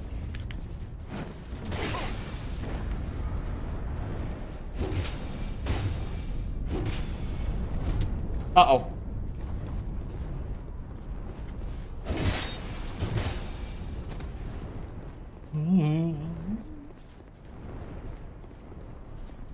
Don't mind me, Sharon. I wasn't healing. No. Oh, goodbye, bitch. Have a nice trip.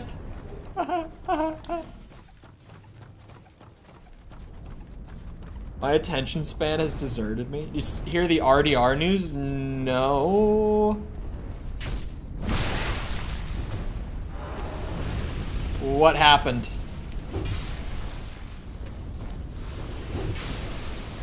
The remaster is 100% happening?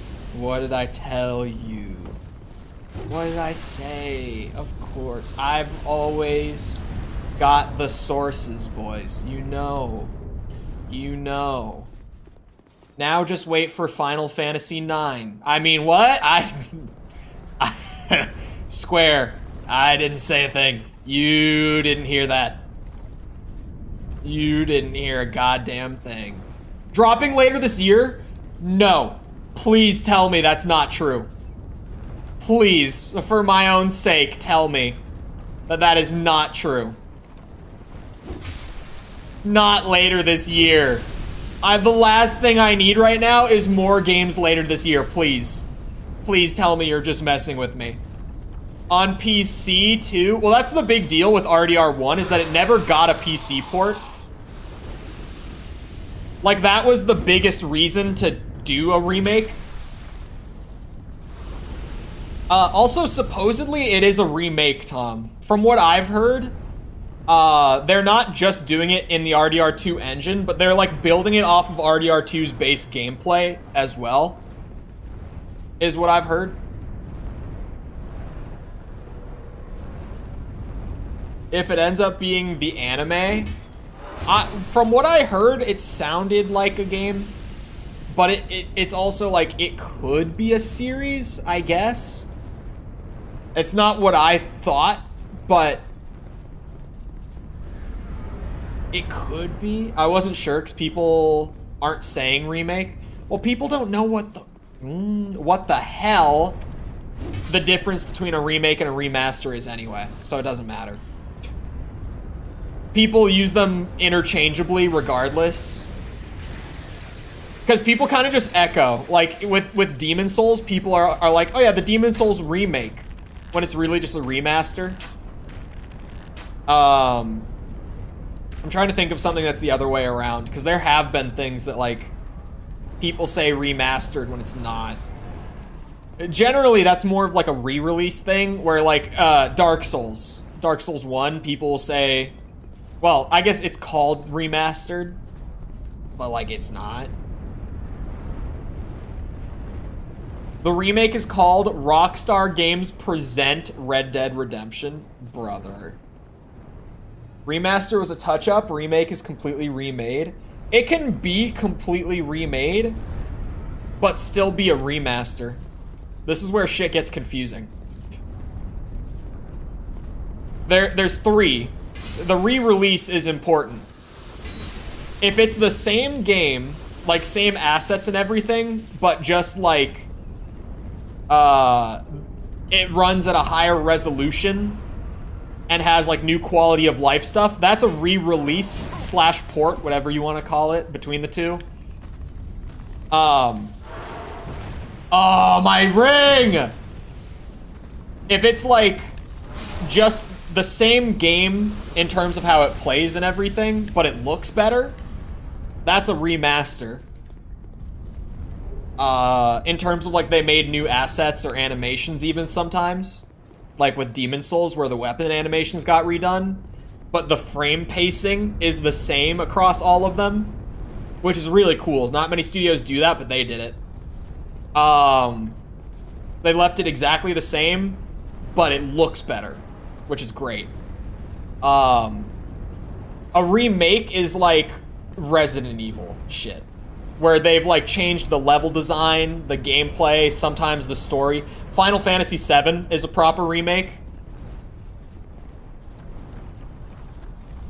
Like that's a proper remake, whereas like the Pixel remasters are remasters, right? That sort of thing, in terms of Final Fantasy at least. Final Fantasy gets it right. Between remake and remaster. Call of Duty gets it right. Like Modern Warfare Remastered was made from the ground up in like a new engine and everything, but it's just a remaster. Like it plays the exact same, it just looks nicer. And they added new weapons to the multiplayer in that too, I guess. So that starts to cross the line, or blur the line a little bit, but I'm not even gonna try to figure out how I feel about that right now. Where it's like the exact same game, but they added like, what was it, like 10 new weapons to it over time? It launched with the same like base roster, but then they added it with DLC. I have to imagine they'll be announcing it in the next few days. I mean, I'm excited. I like Red Dead a lot. I think Red Dead 1 doesn't get played as much because it's less accessible, but it definitely should be played. You posted it on Twitter? Did you actually put it on Twitter? I didn't see it on Twitter. Hold on. Didn't credit you? Because I want the clout? Wow. Wow. Oh, it is on Twitter. I was like, I didn't get the ping.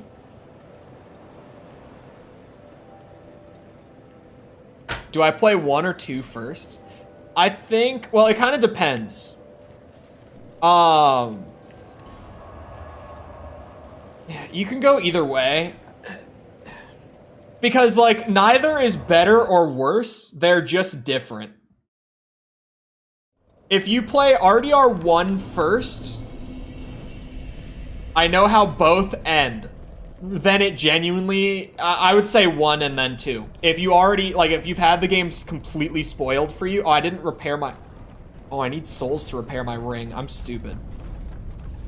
At that point, you're only playing for gameplay. So 1 and then 2 in that case. But if you haven't had the game spoiled for you, you could go either way. Because 2 is a prequel to 1. So if you play 1 first, you kind of get the experience a lot of people did. Where, like, you play 1 and the backstory is mentioned, but it's pretty, like, ambiguous. And then when you go to play 2, you get to play the backstory of the first game. But if you play 2 and then 1, you will have absolutely no, like, concept of what direction the story is going to go in. So, like, you get a cool experience from playing the first and then the second. But, like, both are cool in one way. Neither are really better than the other. It's just different. It's just two different ways of experiencing it. It's kind of just a preference thing, honestly. Like, I couldn't definitively say one way or the other between them. 2 will keep you guessing for more of the story. Like, I mean, starting with 2 will keep you guessing for more of the story. Because 2 has a longer runtime than 1 as well. Granted, there's a lot of shit in Red Dead 2 that's never even alluded to in the first game that would still surprise you. But, like, the general direction and a lot of, like, who lives and who doesn't, you would already know if you've played the first game.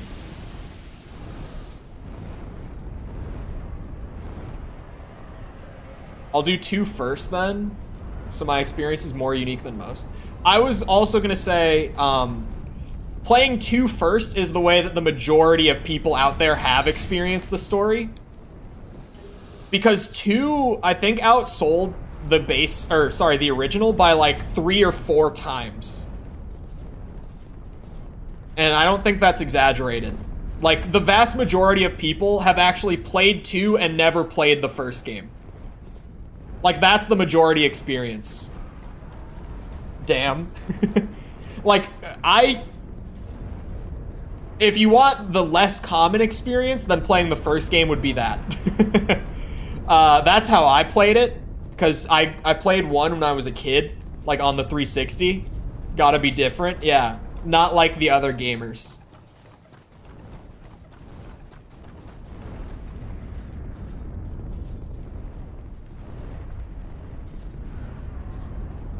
I need my ring repaired. That's why I'm running back again. Oh, I hit the dragon. Oh, it's going down. No! For nothing!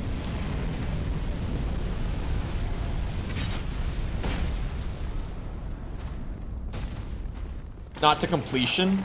I played it to completion when I was a kid, but a lot of my time playing Red Dead 1 as a kid was like just starting a random shootout in Armadillo or Blackwater and then like holding out in a building. Like, especially because I was like 12, probably. No,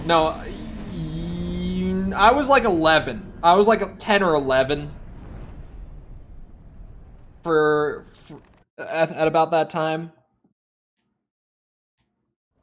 So especially when I'm a child. For 1, yeah, for 1. I thought you didn't play 2, False. You hunted gators? If you hunted gators, you either actually got like a good way in, or you immediately at the start of chapter 2, like rode way down to the southeast to find gators.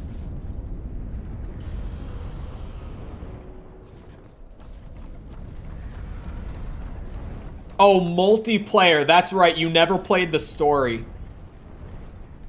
I hate that that's such a common experience for Rockstar games because their single player modes are so good and their multiplayer modes are so bad.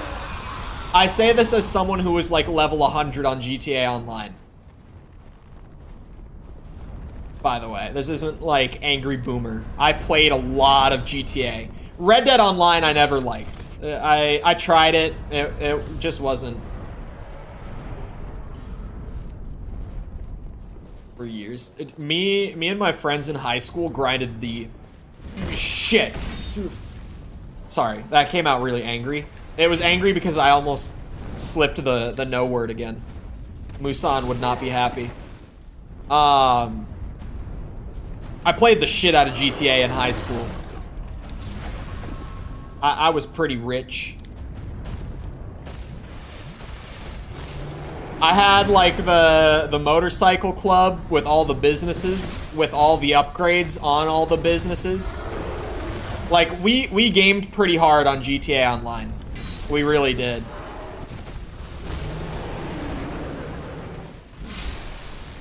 Where did all those guys come from? Whoa. Whoa! I'm just waiting for my stamina. Ah, don't mind me. No! Heist glitches? Oh, you were those people. We intentionally didn't do the heist glitches. I don't know how much, or how I had so much fun on that game, because it sucks. Okay, GTA Online doesn't suck. It's just, the only reason to play it is to grind it. Like, there's no substance outside of the grind. So it's like, if you're invested in the process of the grind, it's pretty fun. But if you're not, there's no reason to play it. Like, if you're thinking you're gonna play it all the time to, like, get all the cool shit, then you're gonna have a blast. But, like, if you're playing it once on the weekend because you haven't played it in a long time and you're not really, like, committing to it at all, then yeah, there's nothing there. Like, there's no reason to just play it for, like, a day. Because you'll get nothing out of it.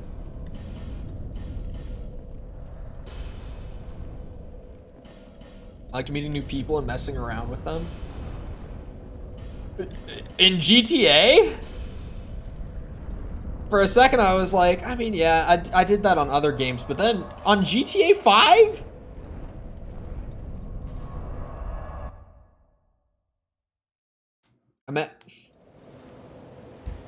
That explains a lot.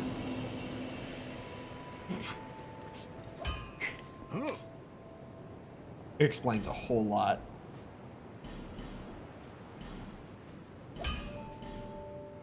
I'll be around. Kids, don't meet a relationship partner on Grand Theft Auto Online. Just, it's probably not gonna work. It's probably just a bad idea. As an avid gamer who had so many online friends for so many years, loved that group and everything. Not GTA. GTA, it's one of those games. Just not that one. Like, on some games, sure. Not GTA. That's not gonna be one of them. Now, you want to find a lifelong partner, absolute Giga Chad, who will never leave you, meet them on Diablo 4. That's where you'll find them. That's where all the best men are. Not even just the best gamer men, just all the best men. You will find them on Diablo 4. Or old school RuneScape. No, actually, old school RuneScape, they will not cheat on you. Ever. Because they don't have time to. They don't have the energy to.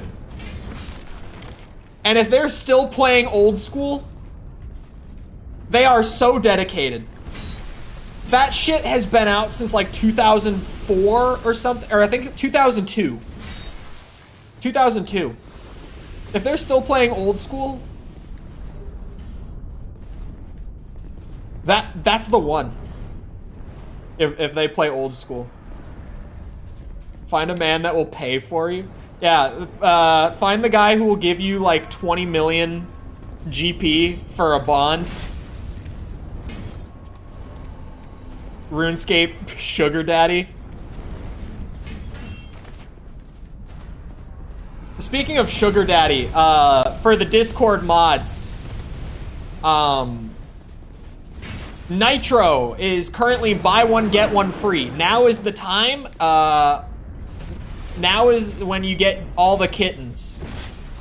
Now is the prime opportunity. BOGO, Nitro. That's like half the cost for twice the attempts. That's good value.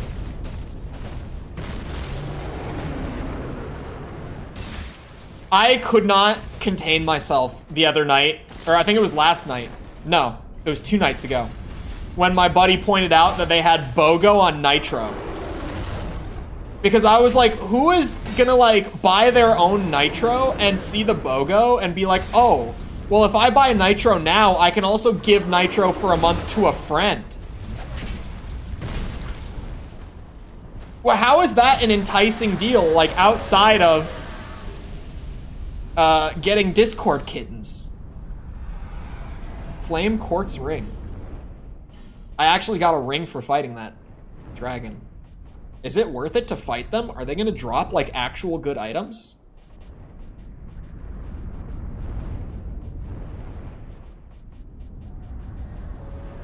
Hello, Flame Quartz Ring? Does it exist?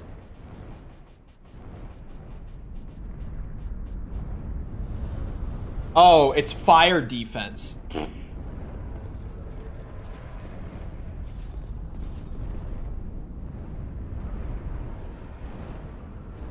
Watch this. It's someone I dated on GTA. It will explain everything I went through.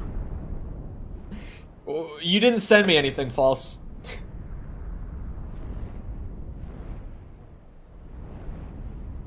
If you put it in chat, it gets blocked. Oh, there it is.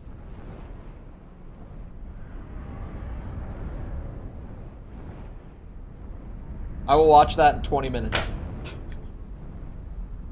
Because now I am very curious.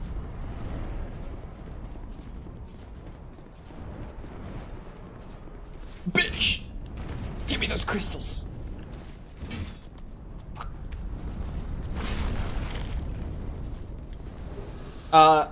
Valuable lesson of the day. Find yourself a RuneScape player. You take anything away from stream chat. That should be... Yeah, I somehow missed the joke on the buying girlfriend thing, by the way, Jess. I don't know how that went over my head. Like, how that wasn't my first thought right away was buying girlfriend. I don't know how it wasn't.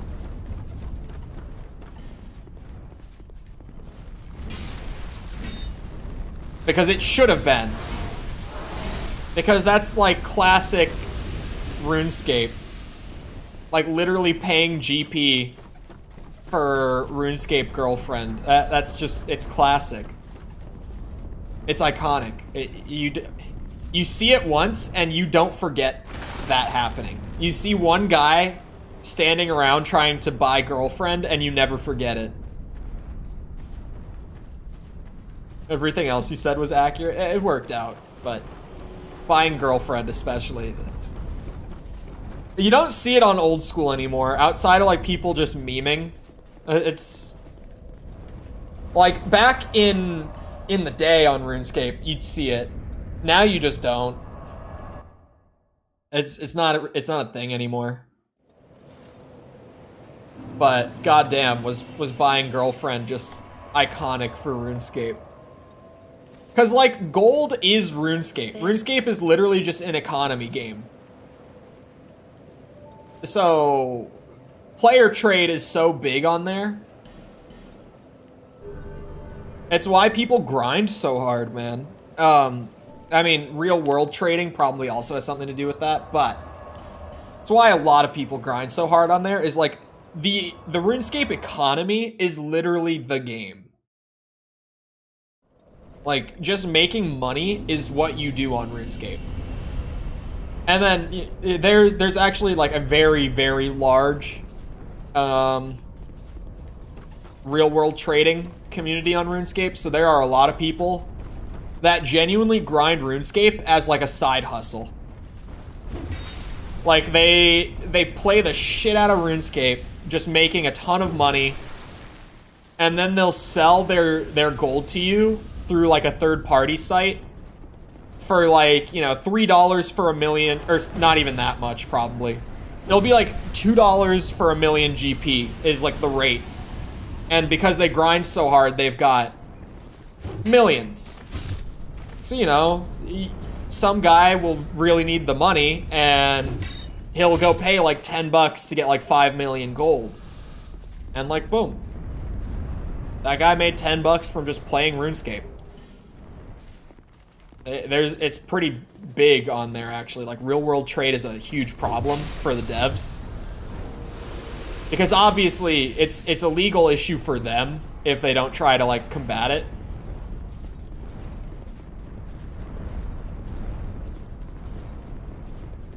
Hello, Mikkel.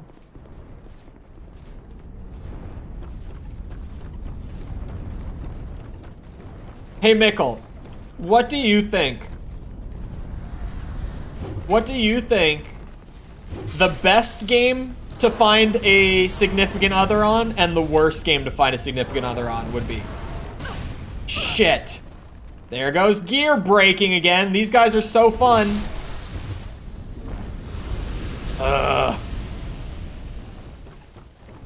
Dark Souls 2 moment.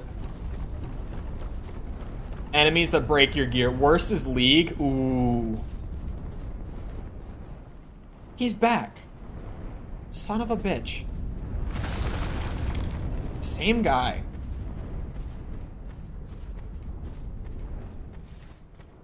Gotta order some food, but I don't know what to get. Worst is Valorant. Oh, Valorant would be up there too. There's a lot of good options.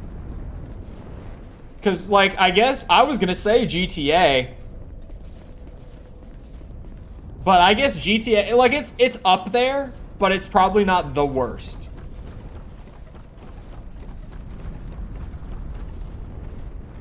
But League and Valorant, League is just cause they're toxic. Oh, Rust is also just cause they're toxic. Rust is toxic. But Valorant, we've all met like at least one Valorant player, right? Like we all just kind of know.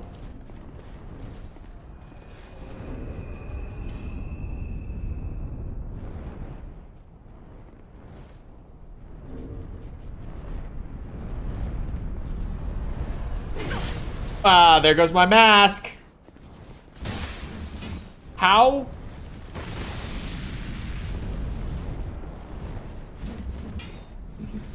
He's not gonna fall for the spinning again, is he?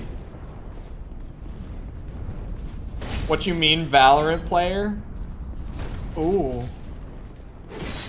What the fuck? Does this sword have a broken hitbox, or is the netcode actually that bad? I can't tell. Sir? Did you mean to do that? Damn. I'm losing this one.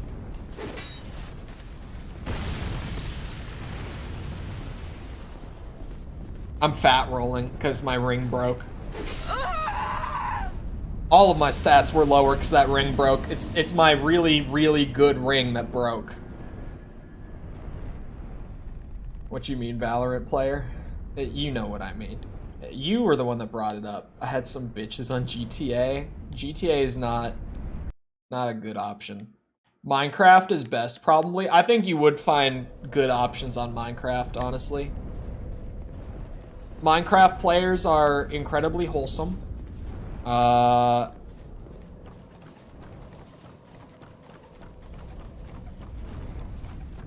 about it. They're probably pretty chill. Like they probably, there's probably not a whole lot they would want to do on a Friday or a Saturday night, other than game. That's just my image of a Minecraft player, at least.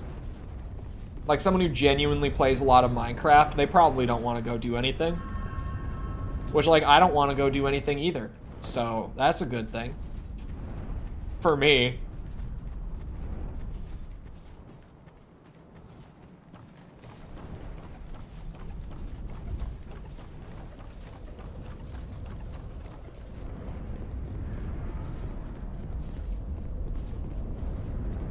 Pizza or chicken? I would...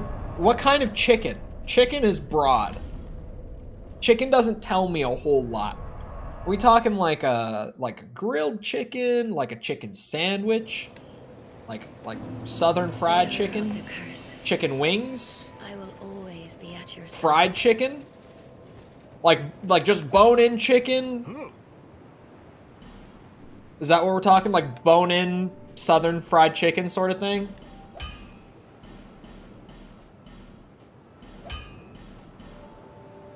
I'll be around. KFC chicken? Wait, specifically KFC? What's the pizza option? Domino's? Pizza Hut? What are you talking about? You just mean like KFC-esque chicken, or do you mean KFC? Because I know KFC is big in the UK. So you could actually be saying KFC. Which, if that's what you're saying, you don't order KFC. Okay, don't scare me like that, man. I have a strong policy about ordering any fast food. You don't do it. You don't order fast food on like DoorDash or Uber Eats or whatever, because you could go to the drive-thru. In less time and less money, you could go get it. You don't order it. Like if you want to get like good local food at home, that's when you order. Not fast food. If both are local, I would probably say pizza. Does Panda have a drive-thru though? Not all of them. The one that's near me here doesn't have one. Also, Panda, it takes like a minute to get it anyway. The same thing. I wouldn't order Panda. The one near me in Orlando had a drive-thru, but the one near me here does not. 2-0 pizza. I would say pizza. Pizza's a great delivery food. It's why pizza delivery is such a unanimous thing. Like, if it's a pizza place, you expect that they have, like, delivery. Not even through DoorDash or anything. Like, you just expect that they have, like, delivery drivers, you know? Because it's pizza. Pizza's, like, the perfect delivery food. I did DoorDash Panda last time? No. No. There's a local, like family-owned, like, Japanese place. It's Japanese, not Chinese food. Come on. That's what I DoorDash from. There's a really good Japanese place near here. They got a really good katsudon. Like, really good. It's delicious. Doesn't taste good to me anymore unless homemade. Well, you say homemade. But, like, do you have to make your own pizza? Because trust me, the guy from Italy, the guy from New York who, like, bought that random-ass strip mall spot, that guy makes a way better pizza than any of us do. Unless you're Italian. Then you've probably just got it in you, but, like, that guy makes a way better pizza than any of us. Absolutely.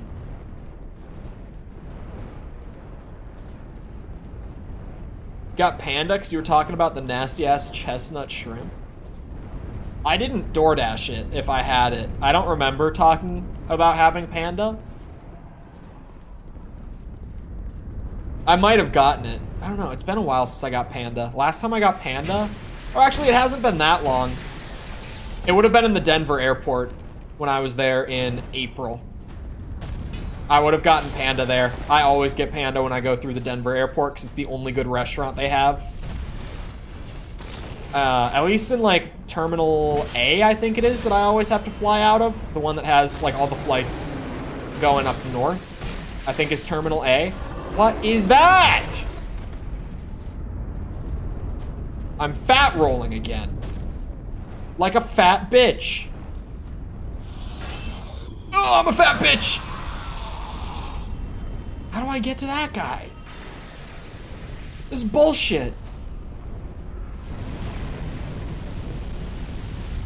Ugh!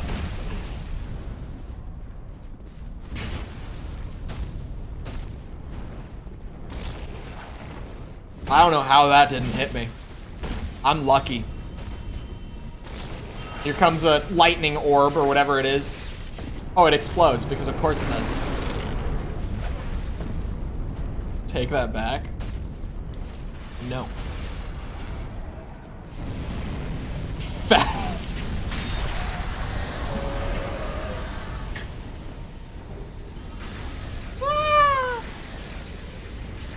I mean, fat rolling gets the same point across, but fat ass rolls is funny, because then it's like you're calling your character a fat ass, right? I'm kinda with you on this. Fat rolls gets the job done.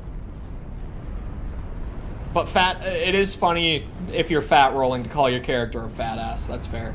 I hate that I rely on my ring to medium roll though, and that ring keeps breaking because all the enemies here, for some reason, have like effects to break your equipment. Big boned? Yeah, like Cartman. Cartman, okay, never mind. There was one person that I knew in real life who like unironically called themselves big boned.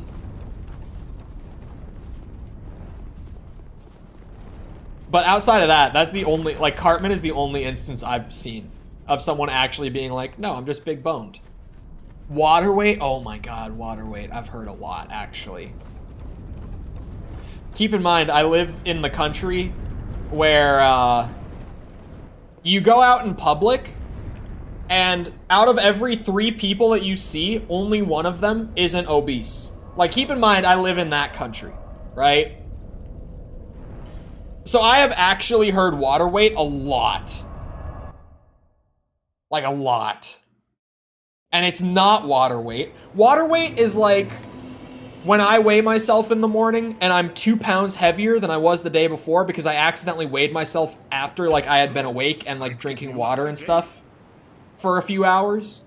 Like that's water weight. Water weight really can only add like 1.5 to 2 pounds. At max. It's not water weight, man. That's literally his merch. That's, see, at least, I always say it with Nikocado. At least he's self-aware about it. Like, he plays a character, like he's, like, absolutely delusional, but it's self-aware. It is. Like, he also has merch that says, like, it's your fault I'm fat, or whatever it says, which is hilarious. Because it's true. Like, it sounds like it's, like, delusional. But it's not.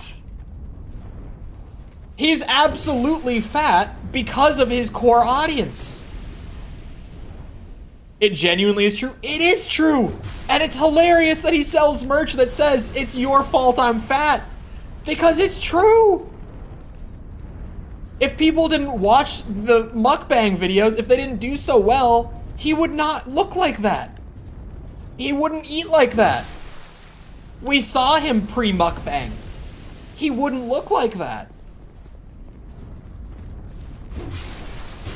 Like, it's funny because it's actually true with him. Like, it just, on surface value, it sounds like it's just delusional nonsense. But then it's like, no, that's actually...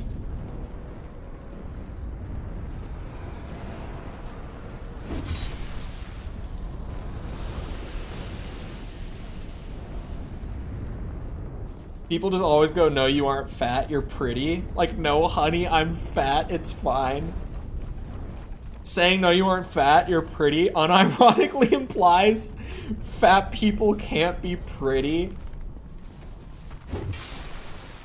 You're not wrong, actually. You know, now that you say it,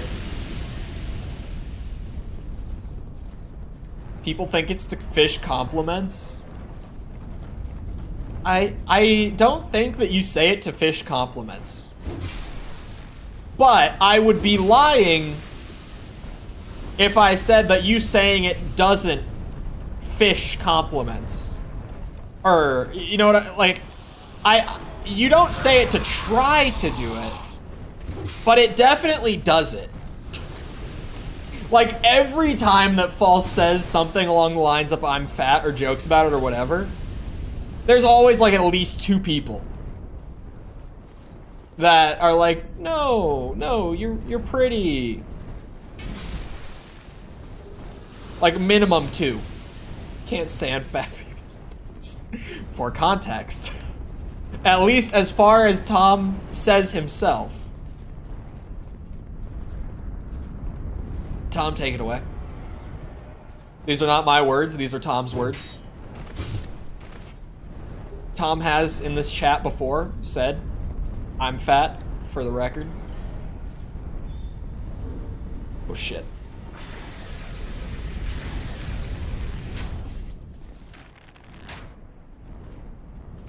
There. Actually, I can kind of hang out here.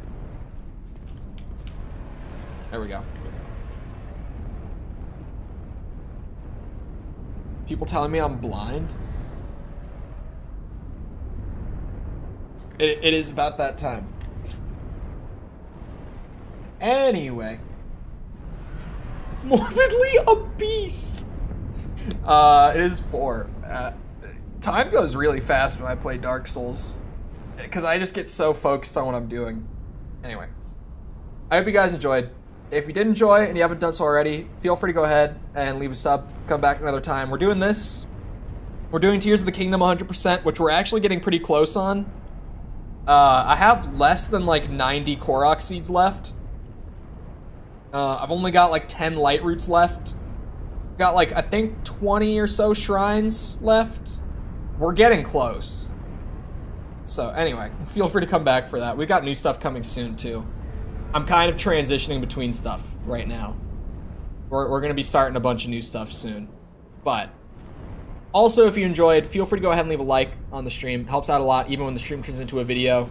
It still goes out to recommended and search and all that, so I still appreciate it. Thank you if you've done so already. Thank you if you're about to do so. If you're looking for links to anything outside of YouTube, feel free to check out links in the description. Things like Twitter, Discord server, TikTok, they're all down there if you're looking for them.